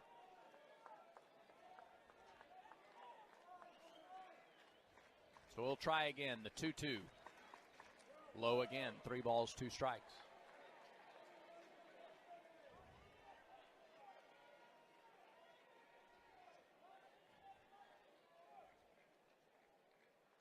.81 pitches. And Nate White needs some new baseballs. This is the first 3-ball count since Apple walked 2 innings ago. It's his 5th of the game. Payoff pitch to the left fielder. Lined, caught, first baseman McMurray. Perfectly placed. Well off the line, and I mean a bullet right to Cooper McMurray. So a soft liner to Rembert, followed by a hard liner to McMurray. And there are 2 down with nobody on. For Jordan Taylor, the right fielder, he's 1 for 2. First time he has retired the first 2 batters in an inning since setting down Stetson in order in the 2nd. Yeah, retired 6 in a row to start the ball game.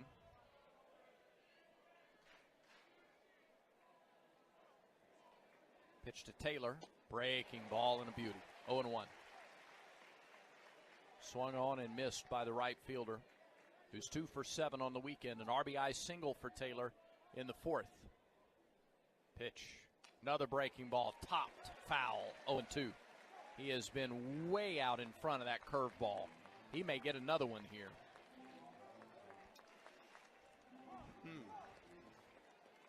What about busting him inside with a fastball? Not a bad idea either. A lot of options, 0-2. Here's the pitch. Missed high with a fastball, 1-2.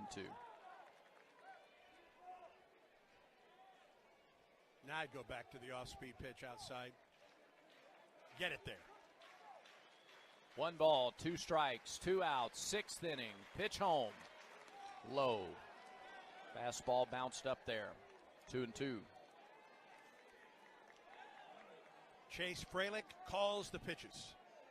He has all season long. And an Auburn freshman.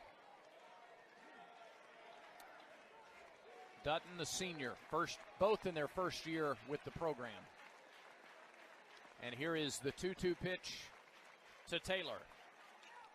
Just got a piece of it, fouled it back to the backstop.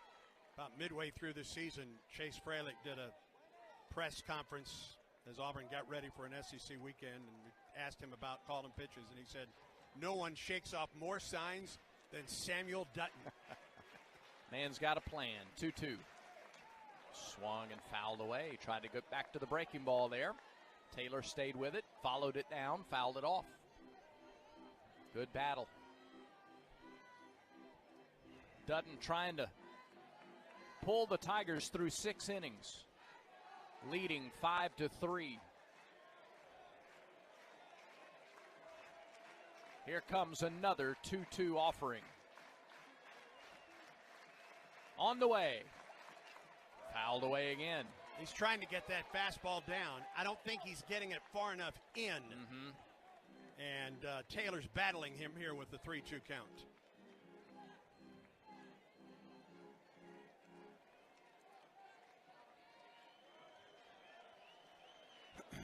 Still got some options at 2-2 with nobody on and 2 outs. Pitch. Breaking ball missed low. That time Taylor laid off of it. And the count is full.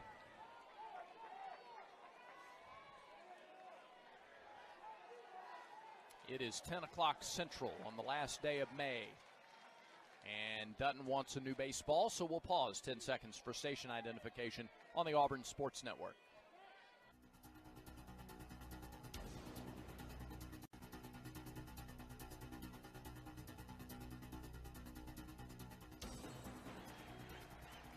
Three-two pitch to Taylor, swung on and missed, and Dutton struck him out. Fastball outside corner and down. It was a long battle, and Dutton ultimately won it. And the crowd comes to their feet as Auburn comes off the field. 3 up, 3 down go the Hatters in the 6th. 5-3 Auburn through 6 at Plainsman Park. This is the Auburn Sports Network. At Auburn University, we're not just learners, we're doers. In every corner of the state, Auburn men and women put knowledge to work, fueling the state's economy and building healthier, more prosperous communities. We partner with local leaders to solve local challenges and create access to opportunities that benefit all. To learn how Auburn's at work in your community, visit auburn.edu/acrossalabama. This message is sponsored by Auburn University, the Alabama Broadcasters Association, and this station. Hey guys, it's Auburn baseball season again, and if you want to hit your next big event out of the park, then get Baumhauer's Victory Grill in Auburn to help with all of your catering needs. From team parties to tailgating or any big event you may have, Baumhauer's always hits a home run by making sure all of your logistics are covered, and you can just sit back, relax, and enjoy the big game. And if you need a place to host your party, come try Baumhauer's new covered patio. Give us a call to book your big event today. Baumhauer's Victory Grill, 2353 Bent Creek Road in Auburn. War Eagle.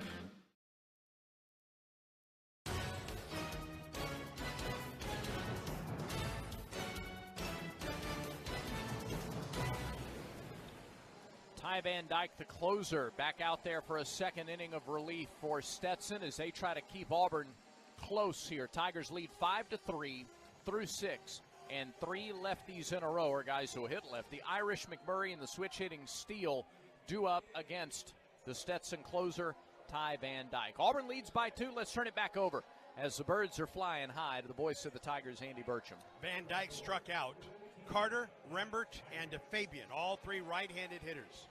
Righties are hitting under 0.95 against this guy. Lefties are hitting over 300 against him. Ike Irish is the first of the lefties, and the first pitch floats in and outside for ball 1 for Ike. 1-4-3 with a double and a run scored. Van Dyke the pitch. Ike fouled back a high fastball. A ball and a strike.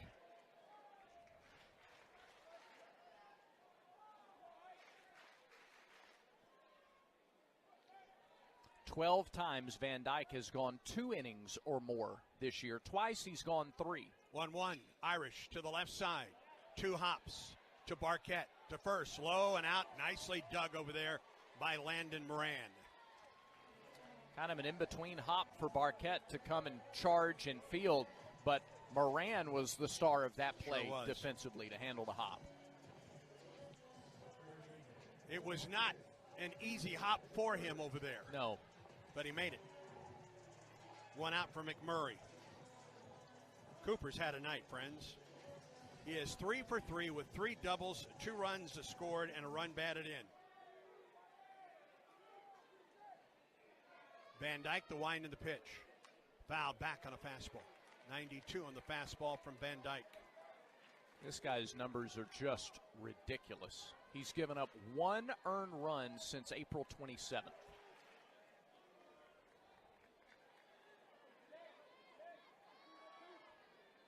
Oh, 0-1 to McMurray. Here comes the pitch. Cooper chops it off of his foot. An off-speed delivery. And it's quickly 0-2. And only 2 earned runs since March 5th. He has thrown 1 pitch out of the strike zone since coming in the 6th. He struck out the side there, got Irish to bounce out to open the 7th. And he's quickly ahead of Cooper McMurray, a ball or no balls and 2 strikes. And Cooper trying to walk off as he fouled that one off his foot.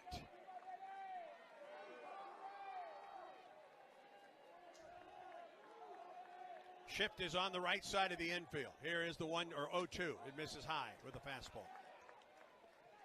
A ball and 2 strikes to the Auburn first baseman. Raised his average to 336 with the 3 doubles tonight. 1-2. Ball 2 outside.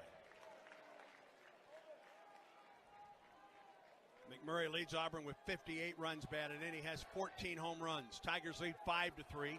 1 out in the top of the 7th.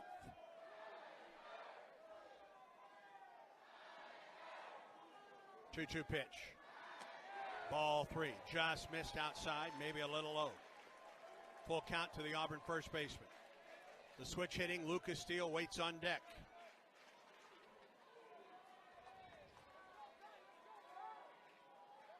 Wind in the 3-2. McMurray fouled back a fastball.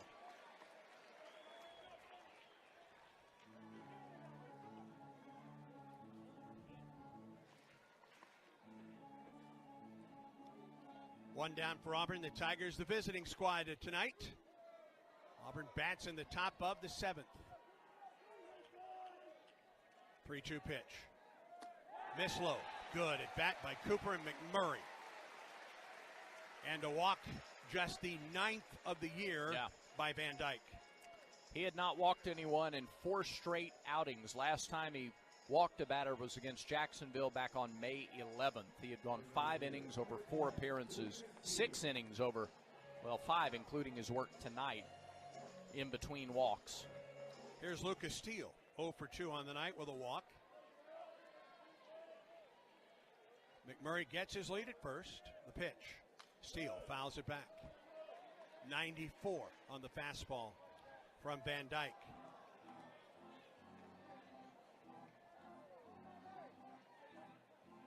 Just in case you're wondering, Stetson has 12 pickoffs this season, none by Van Dyke. As McMurray gets his lead, the pitch. Steele went after a high fastball and came up empty. 0-2. Yeah, both those pitches have been high. Steele fouled the first one off. That time he couldn't get to that one. And now a lot of opportunity here for Dyke. He can go with just about anything in his arsenal. Van Dyke comes set. The 0-2. Way outside. Perez lunged for that one. A ball and 2 strikes to Steele. 5 runs, 9 hits for Auburn, 3 runs, 6 hits for Stetson. We're in the top of the 7th in this winner's bracket game. The winner moves on to the championship round tomorrow evening at 6. 1-2. Steele swings and misses. Down and away. That may have been the splitter. Mm-hmm. He got out ahead of him with fastballs up in the zone, and so the splitter down really took advantage of the north-south part of the zone. His 4th strikeout, and here is Eric Snow. Snow is 2 for 3 with a couple doubles and 2 runs batted in. Righties really struggle against this guy. Snow bats with 2 outs. McMurray gets his lead, the pitch. Off the end of the bat and to the right side, it gets through for a hit. Here's McMurray on his way to third. And the throw comes in and it sails. And Snow goes to second on the play. McMurray had no chance to score.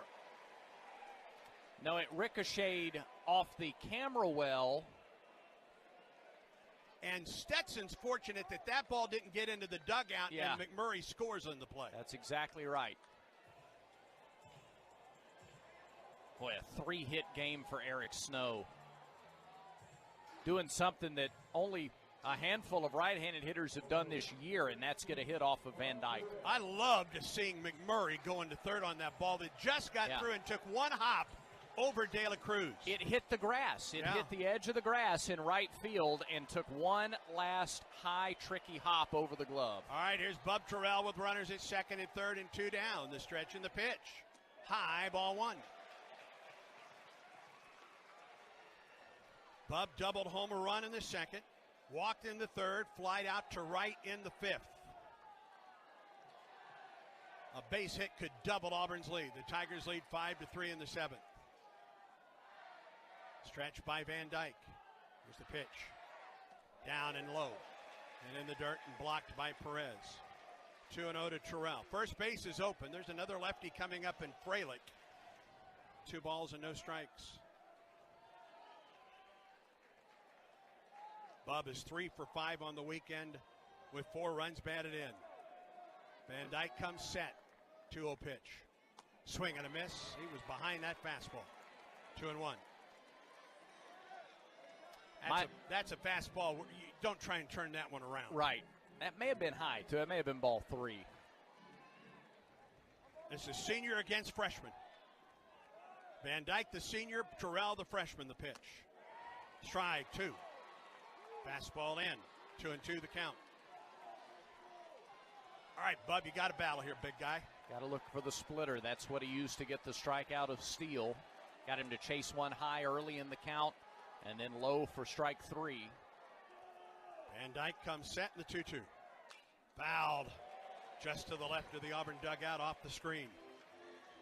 Tried to sneak a fastball by Terrell, who got a piece of it.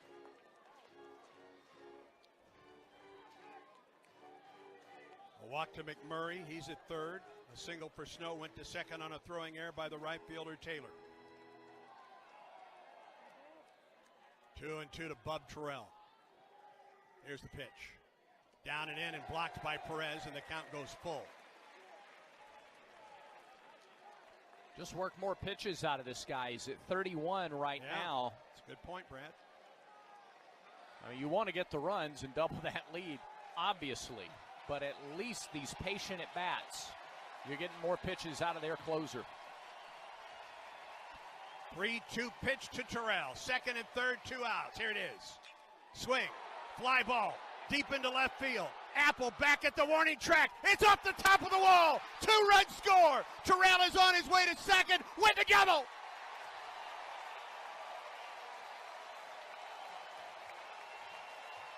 The freshman beat the senior and doubles Auburn's lead.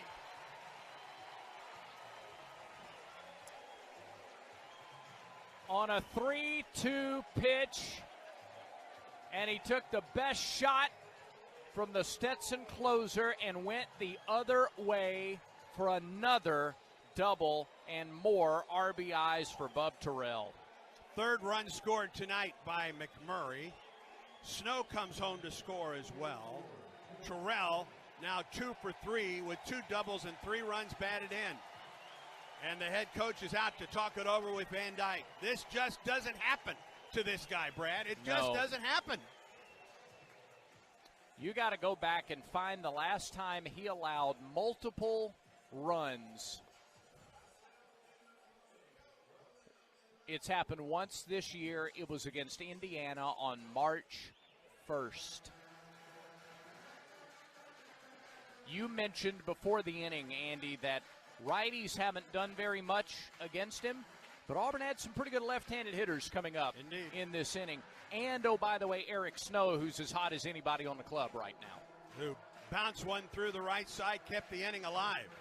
And then Terrell doubled off the War Eagle wall and left to give Auburn a 7-3 lead. 6 ribbies for Terrell in the first 2 games of this regional.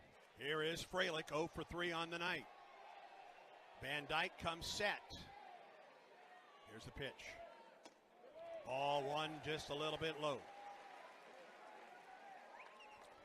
This is just, 34 pitches now to the closer. Let's say Auburn goes on and wins tonight. Stetson's got to play NC State. You can play these guys again tomorrow. Easy. You easily see that happening. There's the 1-0. Fraley watches it sail outside. 2-0 the count. A ground out by Irish. A walk by McMurray. A strikeout by Steele. A single by Snow and a double by Terrell, and Auburn leads at 7-3. We're in the top half of the seventh with 2 outs and a runner at second. Here's the 2-0. Ball 3 inside.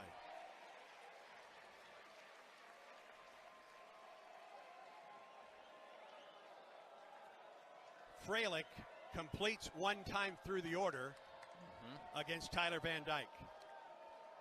3 balls and no strikes the count. Stretched by Van Dyke in the pitch. Strike call. Center fielder Russell is playing really deep. Boy, he really is. Left fielder Apple is playing deep.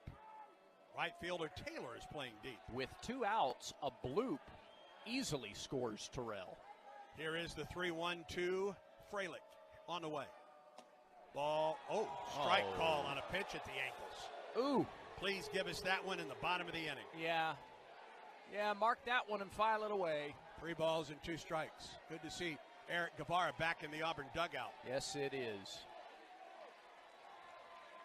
3 balls, 2 strikes the count. Terrell gets his lead. Here's the pitch. Strike 3. Good pitch underneath the hands to Fralick, and the inning comes to a close.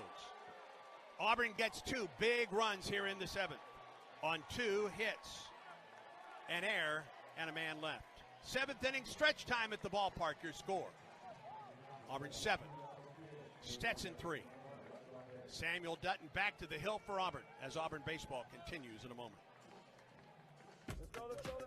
Let's huddle up and make things happen with the only cards for the Plains. The Auburn University Regions Visa Debit Card and Prepaid Regions Now Card.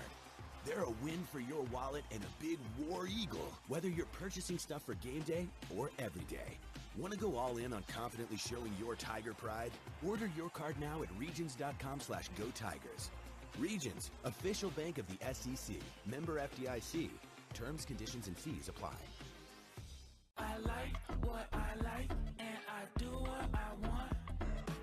If what you like is getting the highest payouts, getting the most free play, and finding more of your favorite games all on a spacious upscale gaming floor, then Wind Creek Atmore is your kind of fabulous. No matter what fabulous means to you, you'll find it here. Wind Creek Atmore. Gambling problem? Call 1-800-GAMBLER.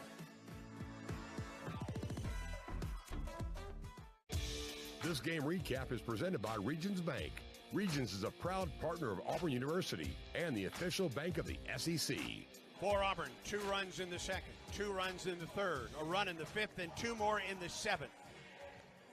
A single run for Stetson in the 3rd and 2 more in the 4th. Auburn leads 7-3, 7 runs, 11 hits, no errors, 7 men left on for Auburn. 3 runs, 6 hits, an error, and 3 men left on base for Stetson. And Sam Dutton back to work in the 7th. 91 pitches deep. He gets the bottom third of the order.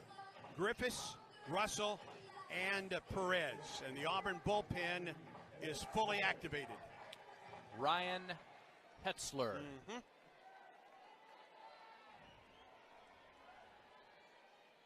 Sam Dutton waiting for the signal as he put a glove up to his pitch comm. And let's make sure that it's working properly. He had I think 10 seconds on the pitch clock, so he wasn't in dire straits there. Griffiths doubled and scored in the 3rd, struck out looking in the 4th. The pitch a little bit up. 1-0. Capacity crowd groans at that call after a couple of the strikes that were called against Fralick to end the top half of this inning. Pitch on the way. There's a curveball for a strike. 1-1. To still be able to throw that curve at 93 pitches working into the 7th inning. It's the reason he's still working into the 7th inning. 1-1 to Griffiths. Swing and a miss at the fastball down. And to still be able to keep the fastball down. His career high 102 pitches against Mississippi State on April 25th. He has twice pitched 7 innings for Auburn this season. Now the 1-2 to Griffiths. Here it is. A little bit up with a fastball, 2-2.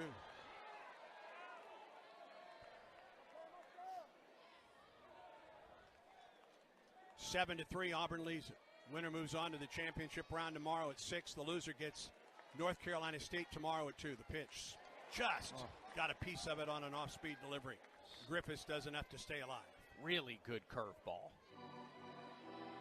Dutton has struck out 3. He's walked 2 on the night.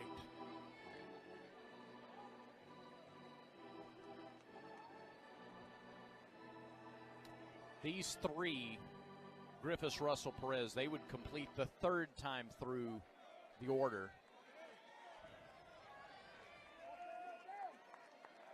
2 balls and 2 strikes to Evan Griffiths. Line and pitch. On a hop to Fabian. Stays down on that one, flips to first for the out.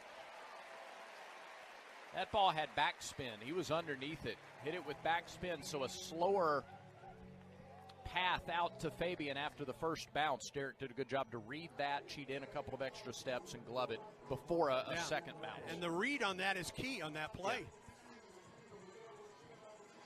Yeah. 1 out, and here is Landon Russell. Walked in the 3rd, was stranded at 3rd. Reached on a single and drove home a run in the 4th. Right-handed hitter. Pitch from Dutton. Fastball curveball inside corner, strike 1.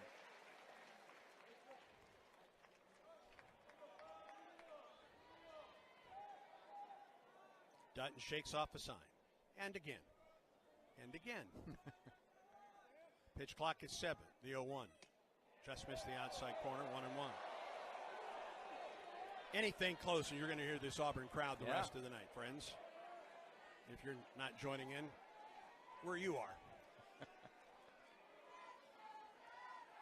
1-1 to Russell out of Phoenix City, Alabama. Here's the pitch. Popped up right side. That'll get out of play. Quick update, Yellowwood School Board, a couple of other hosts moving on. Arkansas beat Creighton 12-1, and North Carolina handled Oklahoma 11-5. So Oklahoma will face Nebraska for a second time on the weekend in an elimination game tomorrow. A ball and 2 strikes the count. Samuel Dutton with 14 on the pitch clock. Finally gets his sign. Here's the pitch.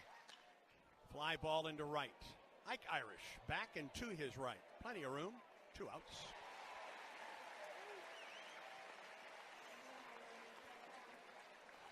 (7-3) Auburn leads it. 2 outs and nobody on.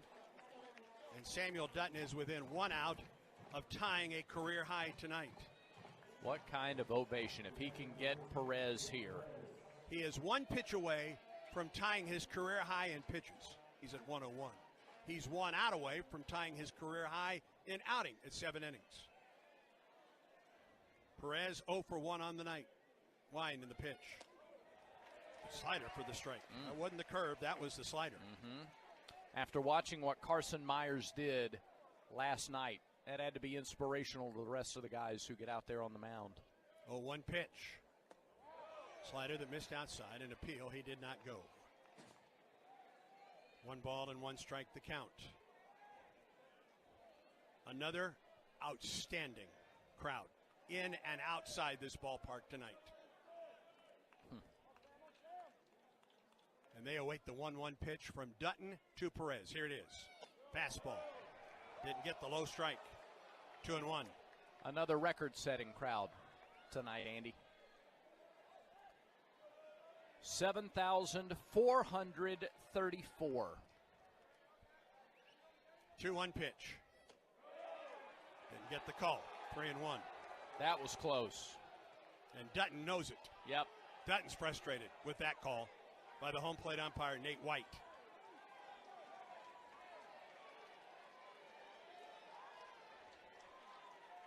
(3-1) Perez Barquette, the leadoff man, waits on deck.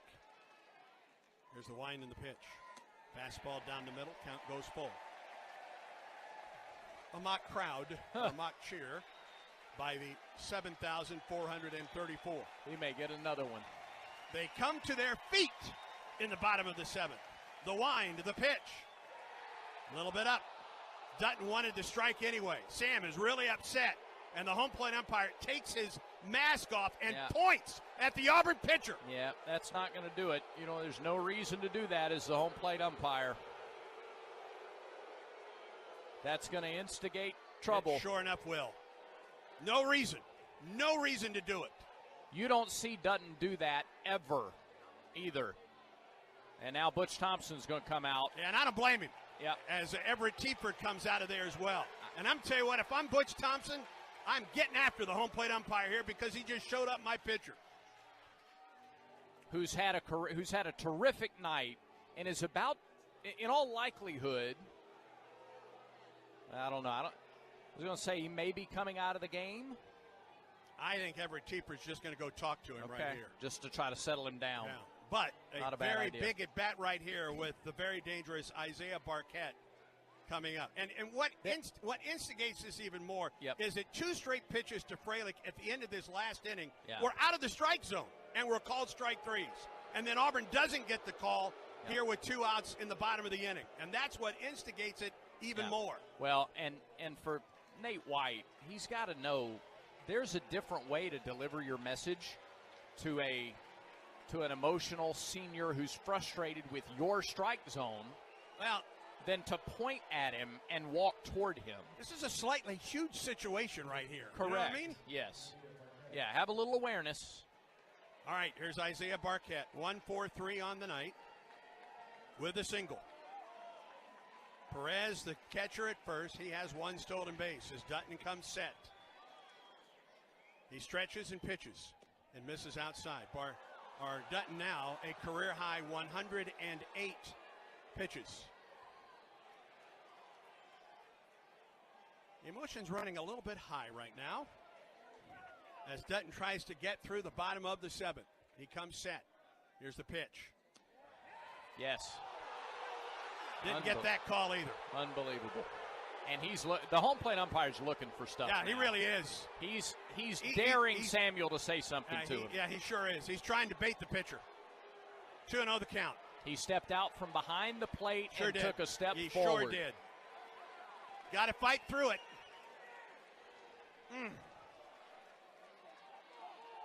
Stretch. Throw to first. Perez is back.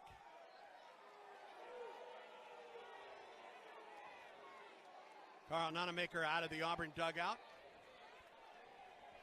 Sets the Auburn defense. Bullpen is ready if needed. Stretch. Throw to first again. Runner back. Had a little extra on those throws over to first, too.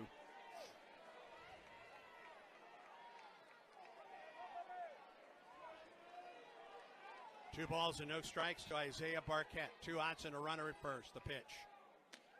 Strike. And that home plate umpire deserves every bit of this crowd right now. Every single bit of it. 2-1.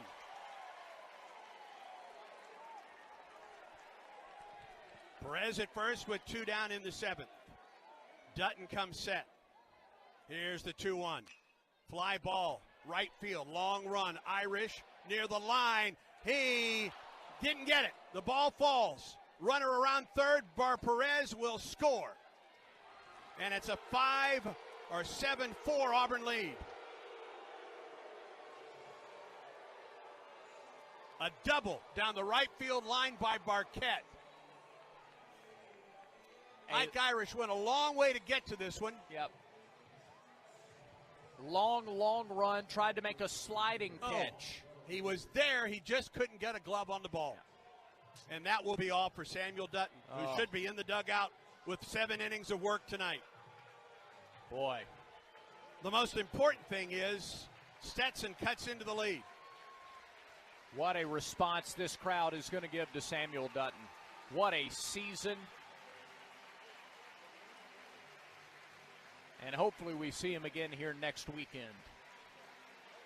but he's going to get a standing ovation. As Auburn goes to the bullpen, Auburn will go to Ryan Hetzler, and listen to the crowd for Samuel Dutton.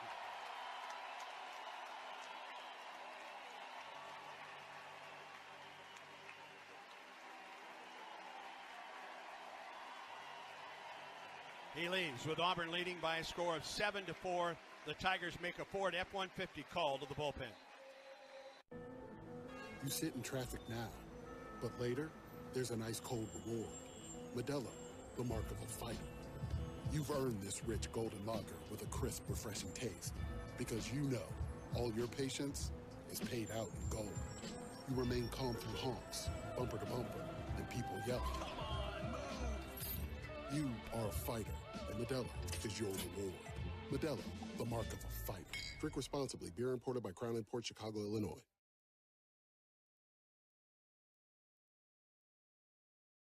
Closer, the transfer from Cal Baptist, sophomore right-hander out of Corona, California, 5'11", 176. And he has been the guy for the Tigers this year. 2-0, a 3.98 earned run average, 17 appearances, 31 and 2/3 innings, 30 hits, 15 runs, 14 of them earned, only 4 walks, 22 strikeouts, and teams are batting .250 against Ryan Hetzler. When we last saw him, he went the last 5 innings against Ole Miss. Auburn brought him into the ballgame in a situation where the game needed saving in the middle part of the game. And he shut down the Ole Miss bats who had been so good all weekend long. Hetzler earned his second win in that game. He has 7 saves, which lead the team. Hetzler is on for Samuel Dutton. And a pinch hitter for Stetson. They go to Jaden Hilton, 6'5", 219, a right-handed hitter, an outfielder listed as an outfielder out of Palm Beach Gardens, Florida. Hilton hitting .205 with 3 homers and 18 runs batted in. The pitch. Strike on the inside corner. Dutton 6 2/3, 7 hits, 4 runs, 3 walks, 3 strikeouts, 111 pitches, 70 strikes. Runner at second, 2 down. The pitch. Swing and a miss. 0-2 to Hilton.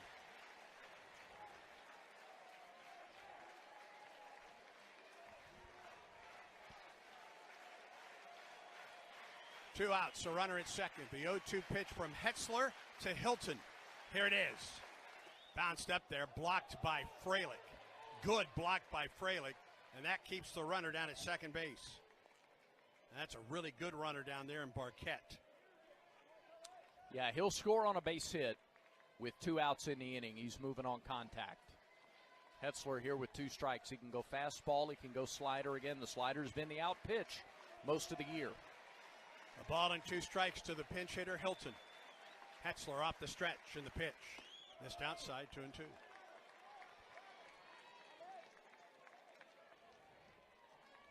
An Auburn record crowd, 7,434. Following another Auburn record crowd last night. Auburn leads it 7-4. We're in the bottom of the 7th. 2-2, the count to Hilton. Stretch in the pitch. Ball 3 outside. Count goes full. Lorenzo Miola in the on-deck circle for the Hatters. Yeah, those last 2 just haven't been close enough to get the swing.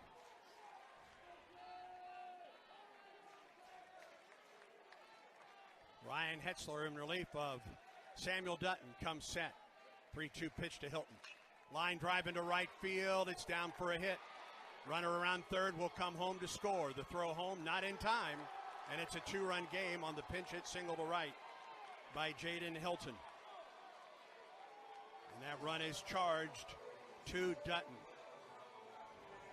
And it's a 2-run ball game.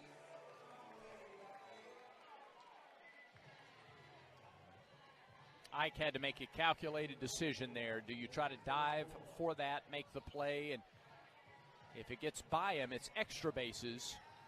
And now Hilton's in scoring position. As it was, he tried to play it on the hop and throw the runner out at home, but too much speed. Here's Lorenzo Miola, their leading home run guy, with 11. The pitch to him. Strike. White. What stings even more is that Hetzler got ahead of Hilton 0-2 and then ran the count to 3-2, and then a nice job of hitting by Hilton to go the opposite way and get that run home. It's a 7-5 Auburn lead. Stretch. Long set, the pitch. Miola chops it third base side. It's going to be a tough play. No play at all for Snow. And the tying run is aboard for Stetson. Up the third baseline, Auburn had no chance.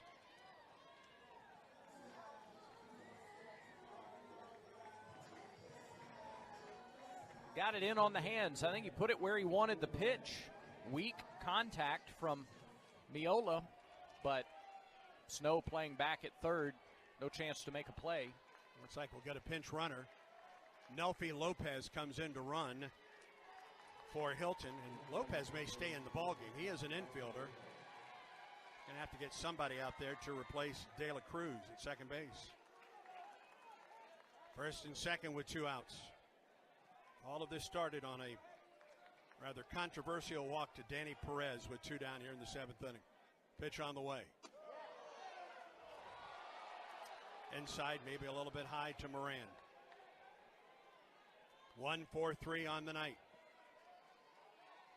Lopez at second and Miola at first. 7-5 Auburn leads. We're in the bottom of the 7th. 2 down. The pitch. Hitting. And the bases are loaded. Lopez to third, Miola to second, and Moran to first. He is the 5th straight batter to reach, and it started with that walk to the number 9 hitter.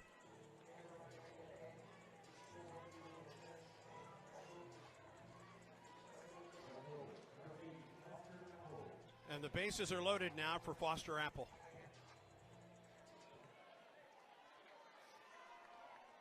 And that will bring the Auburn pitching coach out of the dugout, Everett Teaford. Apple is hitting 200 this year with the bases loaded. 299 with runners in scoring position, 200 with the bases loaded.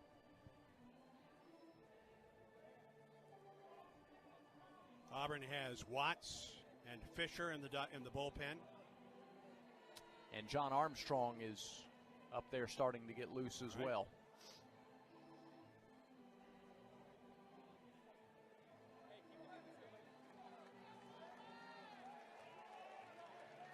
The bases are loaded with 2 outs in the bottom of the 7th. Auburn's lead down to 2, 7-5.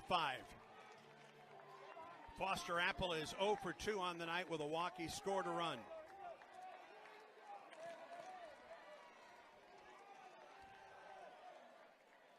Stretch. Here's the pitch. Strike call on the outside corner.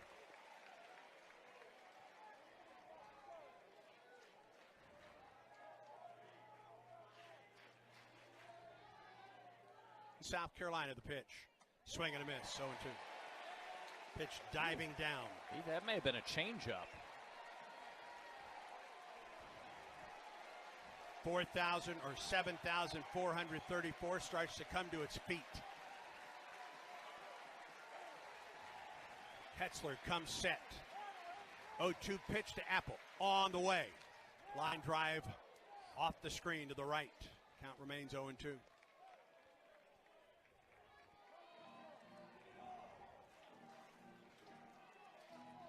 Do you continue to go after him, or do you try to make him chase the slider away? Ryan Hetzler comes set, bases loaded, 2 outs. The 0-2 pitch to Apple. Ground ball to Snow at third. He gets to the bag for the out. The inning comes to a close. And Auburn goes to the dugout with the lead. 2 runs, 2 hits, no errors. The bases left loaded. We're through 7 in this winner's bracket game in the Auburn NCAA Regional. Auburn on top by a score of 7-5. And this is the Auburn Sports Network. Hip pain is not to be taken lightly. It could be a sign of hip impingement. If pain, stiffness, or limping persists, see a hip specialist at the orthopedic clinic. Treatment includes non-surgical options, but if surgery is needed, Minimally invasive arthroscopic hip surgery is only available locally at the Orthopedic Clinic. Don't wait. Schedule an examination today. Call for an appointment 334-749-8303 or visit theorthoclinic.com. The Goose Performing Arts Center at Auburn University is Alabama's premier destination for the arts, bringing you the very best of Broadway, dance, music, and more. Learn more about upcoming performances and see the calendar of events online at gougecenter.auburn.edu. That's GOGUE center.auburn.edu. Or call the box office 334-844-TIXS.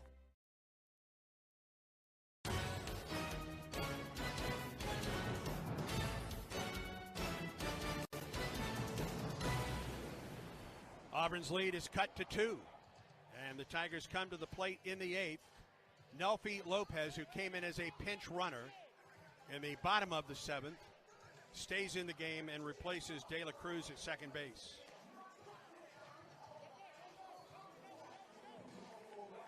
Tyler Van Dyke back to work for Stetson.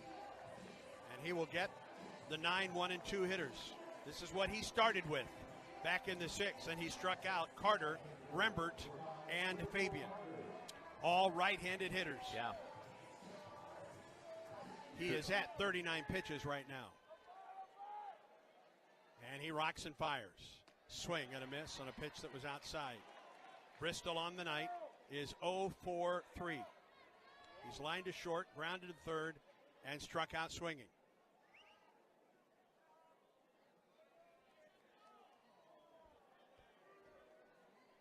Catcher having pitch comm issues.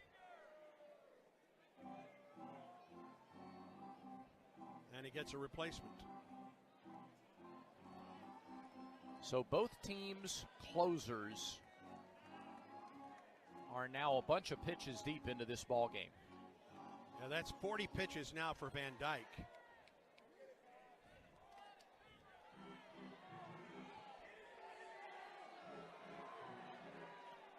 And Hetzler threw 14. It felt like a lot more than 14. Sure did, yeah. And I guess they need another pitch count.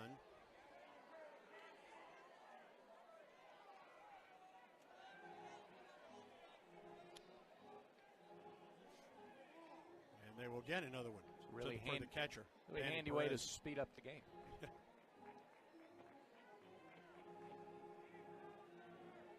Perez nods. Yep, ready to go. Moran, Lopez, Miola, and Barquette on the infield, with Perez coming in, or rather Lopez coming in to replace De La Cruz. 0-1 to Bristol. The pitch. He shows bunt and almost gets hit in the head.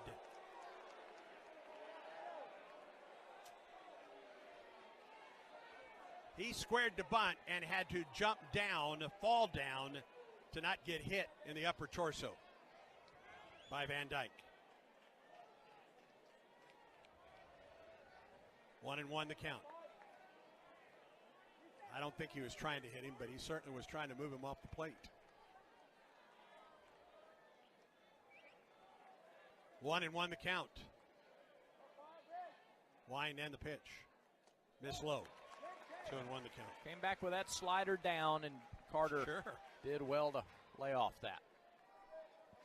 Carter, Rembert, and Fabian for Auburn here in the 8th. The Tigers lead 7-5 the pitch. Carter chops it to the right side on a hop to the first baseman, to the bag for the out.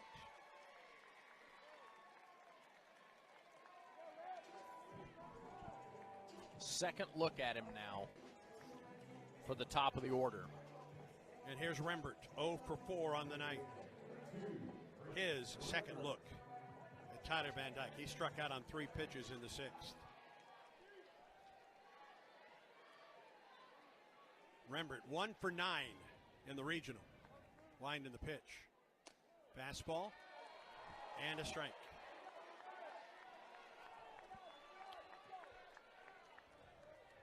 One out, nobody on for Auburn in the 8th. Tigers lead 7-5.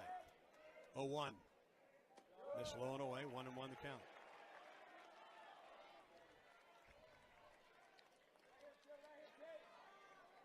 Outfield just about straight away with Rembert at the plate. Infield is back. Here's the 1-1. Inside, 2-1.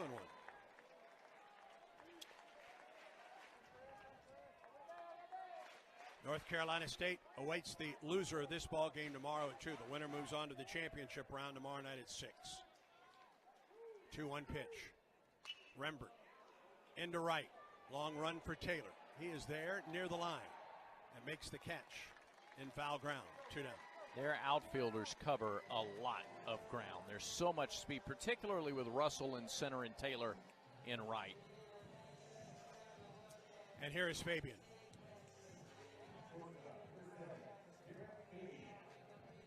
SeatGeek makes it easy to find tickets so you can be a part of all the celebrations this season, whether you're buying or selling tickets. SeatGeek, the place to do it.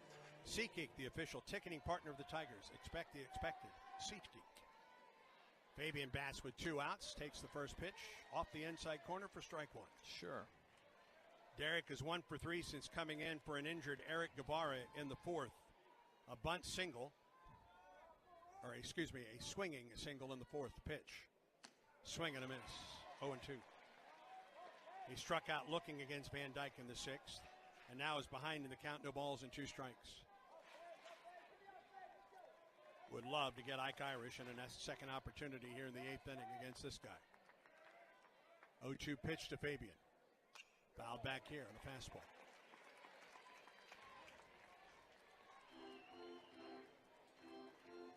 Seven runs on 11 hits, 7 men left on for Auburn. 5 runs, 9 hits, an error, and 6 men left for Stetson. The next pitch for Van Dyke is his 51st. That's the most of the year. 0-2. Miss low. A ball and 2 strikes to the Auburn shortstop, Derek Fabian. Bottom half of the 8th, 6, 7, and 8 hitters coming up for Stetson. Auburn will lead at least 7-5. 1-2 pitch to Fabian. Fouled back here. Off-speed pitch. He got a piece of it, fouled it back. Count remains a ball and 2 strikes. He shakes that right hand. That thumb is bothering him, especially at the plate. That's why he wasn't in the starting lineup tonight initially. Feels like a long time ago. A lot has happened in this game. Count remains a ball and 2 strikes to Fabian. Here's the pitch. Got him with a fastball, and the inning comes to a close. 3 up, 3 down for Auburn. We go to the bottom of the 8th. Auburn 7, Stetson 5. As Auburn baseball continues in a moment. This is Coke Zero Sugar. Could I be the best Coke ever? Try and taste with your ears. Hear those bubbles? Imagine them tingling on your tongue. Fizzy deliciousness. Listen to that cascading liquid. A mouth-watering waterfall. Irresistibly tasty. Zero sugar. Crisp, refreshing, and ice cold. Is Coke Zero Sugar the best Coke ever? Try and decide. Hey guys, it's Auburn baseball season again, and if you want to hit your next big event out of the park, then get Baumhauer's Victory Grill in Auburn to help with all of your catering needs. From team parties to tailgating or any big events you may have, Baumhauer's always hits a home run by making sure all of your logistics are covered, and you can just sit back, relax, and enjoy the big game. And if you need a place to host your party, come try Baumhauer's new covered patio. Give us a call to book your big event today. Baumhauer's Victory Grill, 2353 Bent Creek Road in Auburn. War Eagle.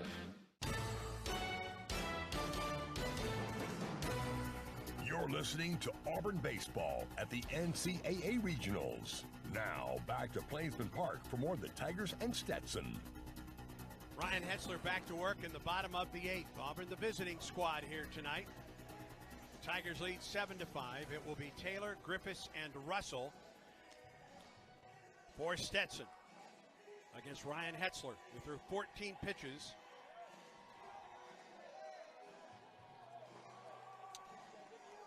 Andy, the final out in the 7th. Excuse me, Brad. Sorry, Andy. On the Yellowwood scoreboard, Texas San Antonio leads Texas 8-6 in the top of the 7th in Austin. 7 straight runs for the Roadrunners in that one. And Louisville has grabbed a 3-2 lead at Vanderbilt in the bottom of the 8th inning in Nashville. Taylor 1 for 3 on the night. His first look at Ryan Hetzler, who winds and fires. Taylor chops it foul at the plate. Against Dutton, he was 1 for 3 with a fly to right, an RBI single to right, and a strikeout swinging. Ryan, the wind and the pitch. Taylor lines it into right field. It is down for a base hit. A leadoff single for Taylor.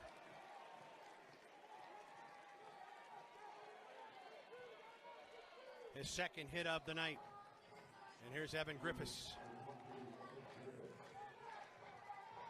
Griffiths doubled and scored in the third. He struck out and he grounded out. Auburn got the first 2 outs in the 7th.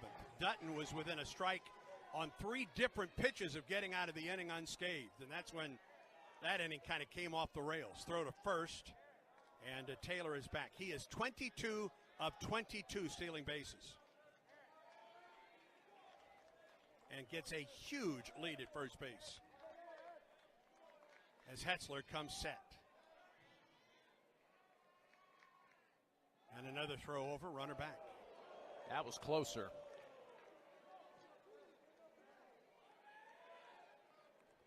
Seven to 5 Auburn. We're in the bottom of the 8th. A runner at first. A leadoff single. And the pitch.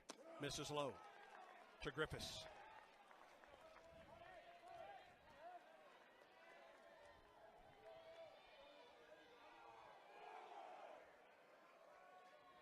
Ryan Hetzler peers in and gets his sign. He comes set, and the 1-0. Fly ball into left. Bub Terrell gives way to the center fielder, Bristol Carter, for the out.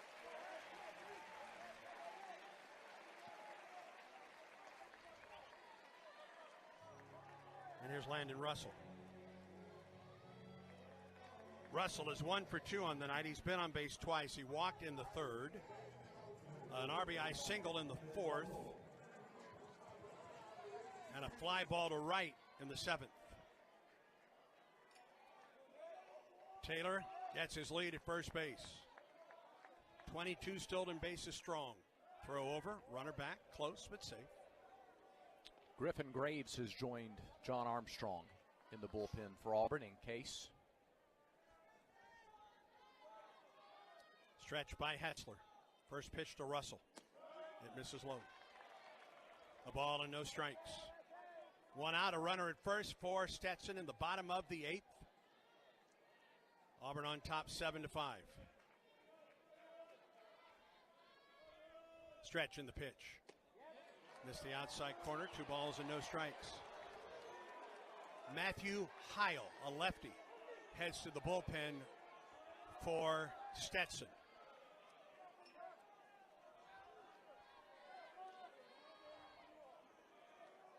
Two balls and no strikes to Russell. The pitch. Strike called on a slider. 2-1.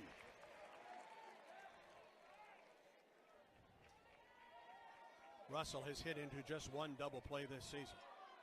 Good runner with 12 stolen bases. Throw to first. Run it back. Boy, that was close. Maybe the closest it's been, but he got back safely. Making sure Taylor, if he is going to go, you got to keep him as close as possible. He's got to be sure Hetzler's coming to the plate. 2-1 pitch to Russell. Swing and a miss. Huge swing and an off-speed pitch. 2-2.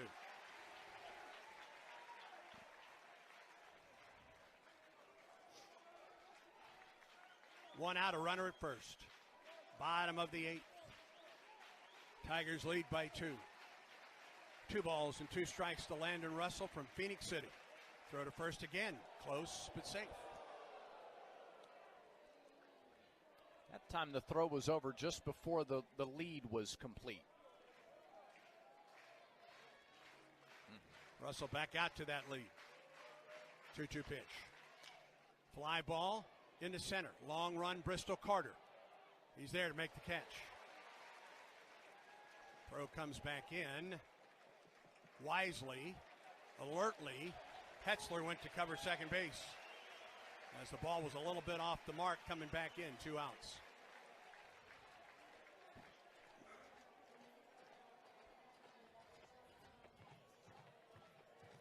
Two down, and here's the catcher, Danny Perez. Stetson's going to get its best hitters up before 2 outs, a runner at first. And Perez at the plate. He's 0 for 1 on the night. Stretch, throw to first, runner back. No tag this time by Cooper McMurray.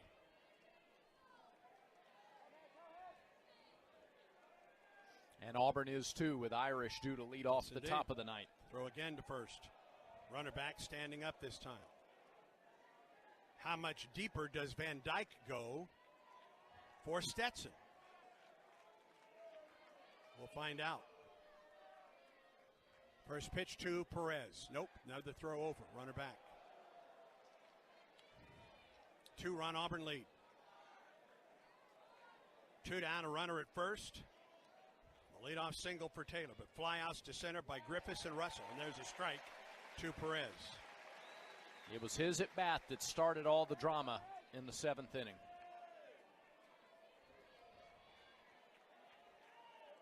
Hetzler comes set. Another throw over, runner back. Auburn doing its best to keep Taylor close at first base. 0-1 to Perez. Misses low.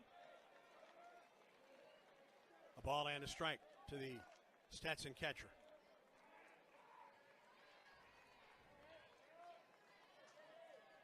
Stetson 41-20 on the season. Winners of the A-Sun Conference Championship, the tournament. The 1-1 pitch to Perez. Ground ball, base hit into left. Hung an off-speed pitch, and Perez has his first hit, and the tying runs are aboard for Stetson. And here comes Isaiah Barquette.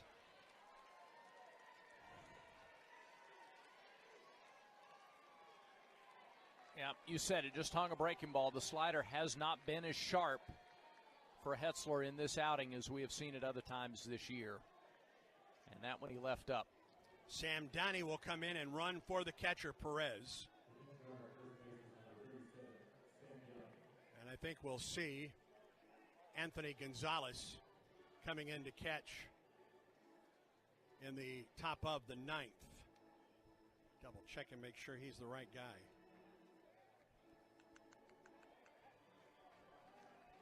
Nope, Salvador Alvarez was the catcher yesterday. Most importantly, though, Auburn's got to do something with Isaiah Barquette. Runners at first and second and 2 outs in the bottom of the 8th. The Tigers holding on to a 2-run lead. Barquette is 2 for 4 on the night. As Hetzler comes set in the pitch. Strike. With that single by Perez, the hits in this game are now even at 11. Auburn stranded 7. Stetson is left 6. They left him loaded last inning. Hetzler shakes off a sign. Now comes set in the 0-1. Miss low, a ball and a strike to Barquette. Nefi Lopez in the on-deck circle. First and second and 2 outs for Stetson here in the 8th inning. The pitch. Barquette up the middle, caught on a line by Hetzler, and the inning is over. Oh, that's a run if it gets through. And the inning comes to a close. Oh, man. No runs, 2 hits, no errors. And the 2 men left. We go to the 9th. Auburn 7, Stetson 5. This is the Auburn Sports Network. Check out the new look at auburntigers.com. Read the latest feature stories.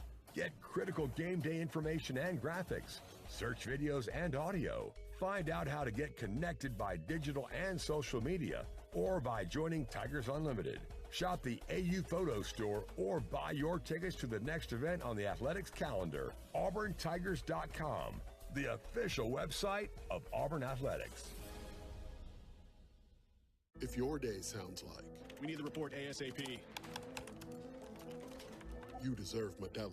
If you've persevered through, you deserve this rich golden lager with a crisp but refreshing taste. or if you overcame. 2 more reps, 2 more. You deserve this ice-cold reward. Modelo, the Remarkable Fighter. Drink responsibly. Beer imported by Crown Port Chicago, Illinois.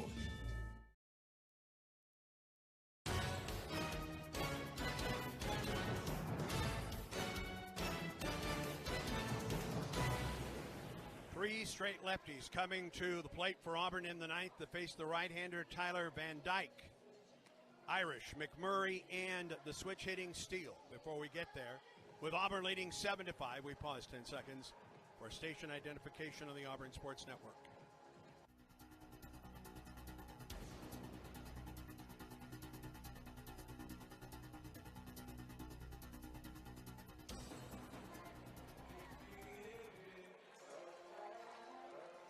Ike Irish is 1 for 4 on the night with a double and a run scored in the third.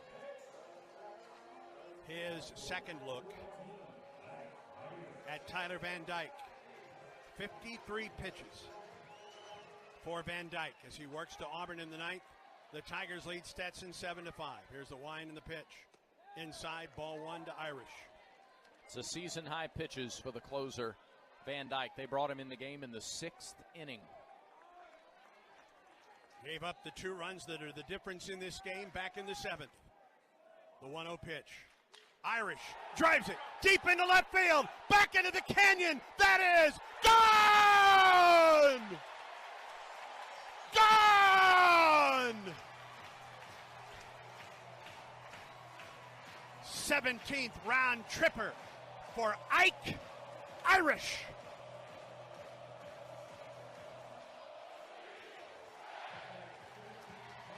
.388 feet. Off the bat at 104. You think he's a little fired up going through that line in the dugout.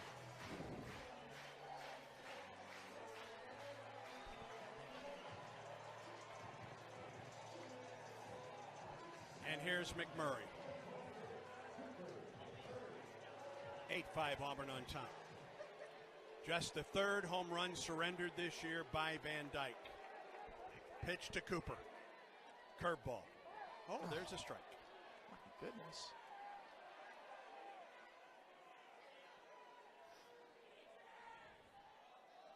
A solo blast to left by Ike Irish to lead off the ninth. The pitch. McMurray takes it low, 1-1 the count. All Cooper has done tonight is go 3 for 3 with 3 doubles and 3 runs scored in an RBI.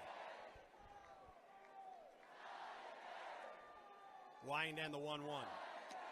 Missed the outside corner. 2-1 the count to McMurray.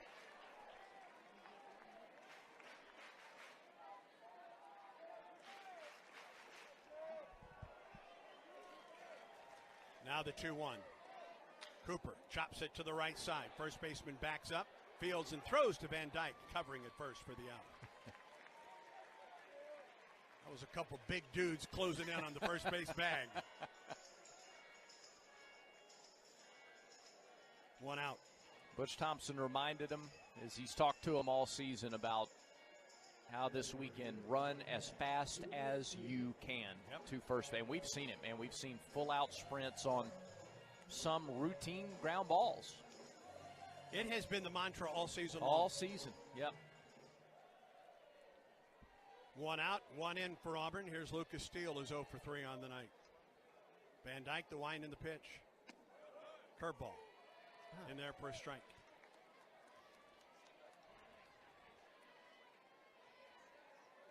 Two, 3, and 4 hitters for Stetson as Steele awaits and takes the fastball high and outside. For Stetson in the bottom of the ninth, it will be Lopez, Miola, and Moran. Auburn will have at least a 3-run lead. A run home, 1 out here in the top of the ninth. 1-1 pitch. Steele. Check swing. And the third base umpire, Zach Neff, said he went around.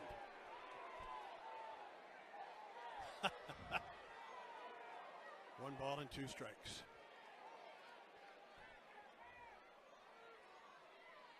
One-two pitch. High and outside, 2-2.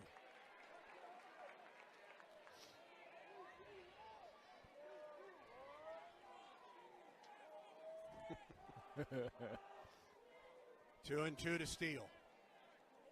Wind and delivery. Ball 3 high outside. Lucas's home run in the third gave Auburn the lead for good last night. It came from the left side.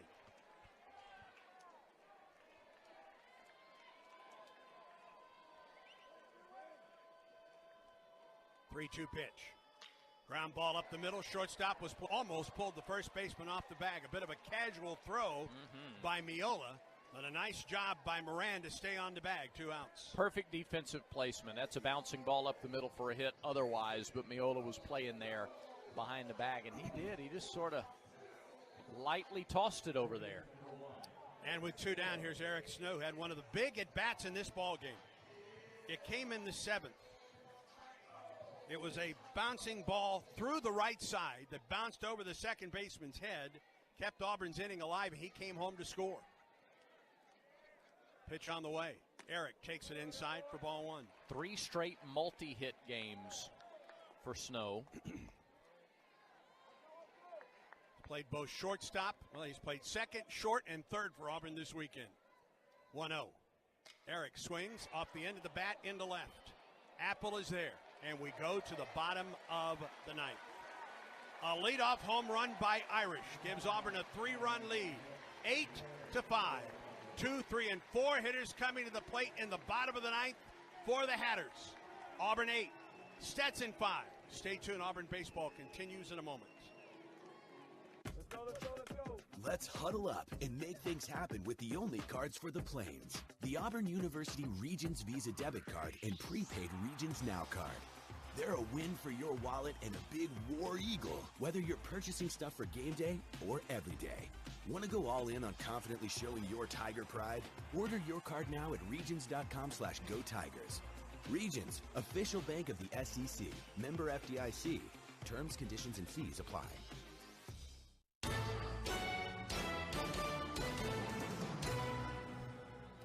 To the 9th, the bottom of the 9th, and Auburn leads Stetson 8-5. The Hatters will send up their 2, 3, and 4 hitters.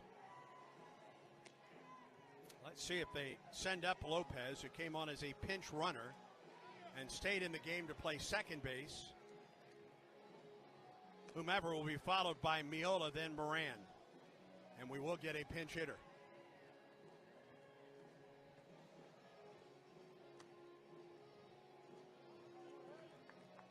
Johan Desserolt, I believe. No, I take that back. It will be Lopez. All right, so Lopez will bat for the first time tonight. Batting .254 on the season. 5 homers and 22 runs batted in.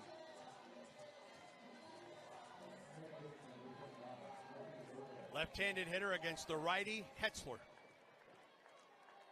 With Auburn leading by 3. The first pitch to Lopez. It misses low for ball 1. Hetzler came on for Auburn in the 7th. Worked out of trouble in the 7th and the 8th. 1-0 to Lopez. Swing at the change and a miss. A ball and a strike.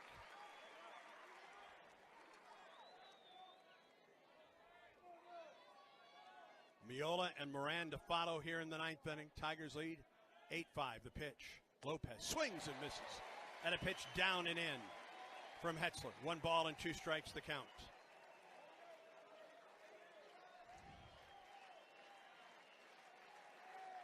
One ball and 2 strikes to Lopez. Out of the Bronx, the 1-2 pitch. Swing and a miss. You struck him out.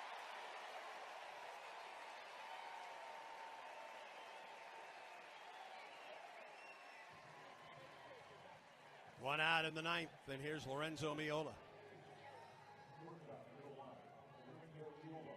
Shortstop for the Hatters is 2 for 4 on the night. A strikeout, a single, a ground out, and a single. Righty on righty. Hetzler shakes off a sign. Now gets the one he wants. The wind and the pitch. Strike called on the outside corner. 0-1 the count to Miola. Outfield play straight away. The 0-1 pitch. It missed low. 1-1 the count. That hasn't been a strike with Auburn on the field tonight. 1-1 to Miola. Hetzler off the wind in the 1-1 pitch. Chopper foul. A ball and 2 strikes.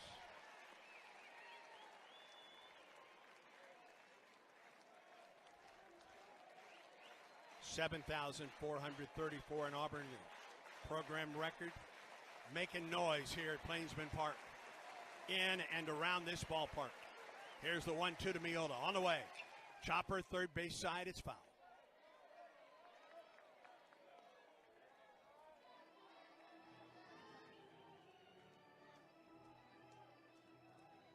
One ball and 2 strikes, the count to Miola. Auburn got a huge insurance run to lead off the ninth on the homer by Irish. The 1-2 pitch. It misses high to Miola, 2-2. Ryan Hetzler trying to close it for Dutton. 2-2 pitch to Miola. Here it is. Chopper foul into the Auburn dugout. I think Carson Myers is upset with himself because he didn't make the play. Being consoled by somebody in that Auburn dugout. He was among the Auburn heroes last night. Another 2-2 pitch to Miola. As Hetzler waves off a sign. Comes home. Here it is. Ground ball base hit through the right side. Really good job of hitting, and that's the third hit of the night for Miola. And here's Landon Moran. 1 for 3. With a single to left. He was thrown out trying to score on the single to right by Taylor. Ike Irish threw him out at the plate. One of the big defensive plays among several here tonight.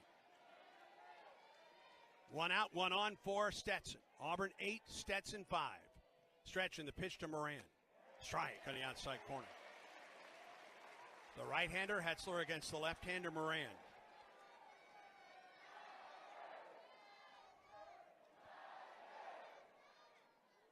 Stretch. Here's the 0-1.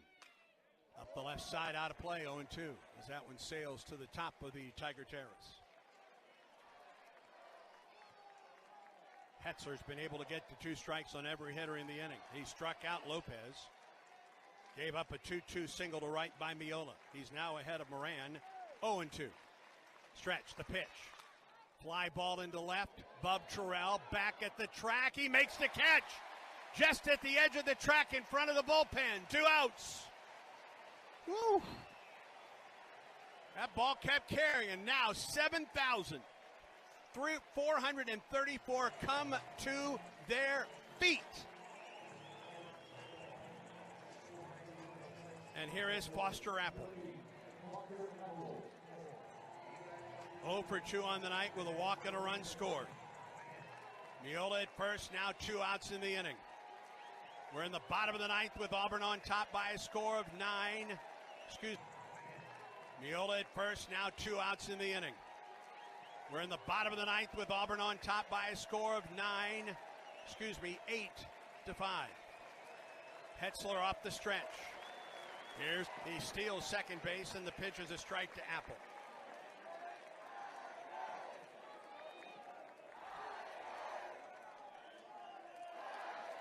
Hetzler peers in and gets his sign. Comes set. The 0-1 to Apple. Swing and a miss at a high fastball.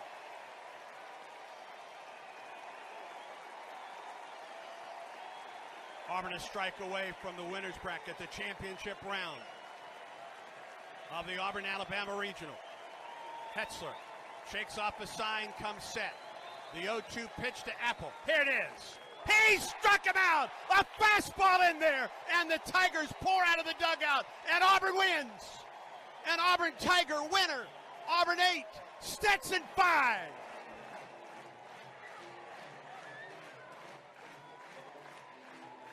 Auburn will play for the championship tomorrow night at 6 against either Stetson or North Carolina State. The Tigers 8, Stetson 5. Auburn beats Stetson for the first time in program history. And we're back with the Regions Bank postgame show. This is the Auburn Sports Network. The passion, the tradition, the rivalries. Sirius XM is your destination for all things college sports, and we've got you covered. On SEC Radio, there is complete coverage of every school in the conference, including live games, plus 24/7 talk and analysis. So cheer along on the Sirius XM app and listen to your favorite team anywhere. And now you can get 3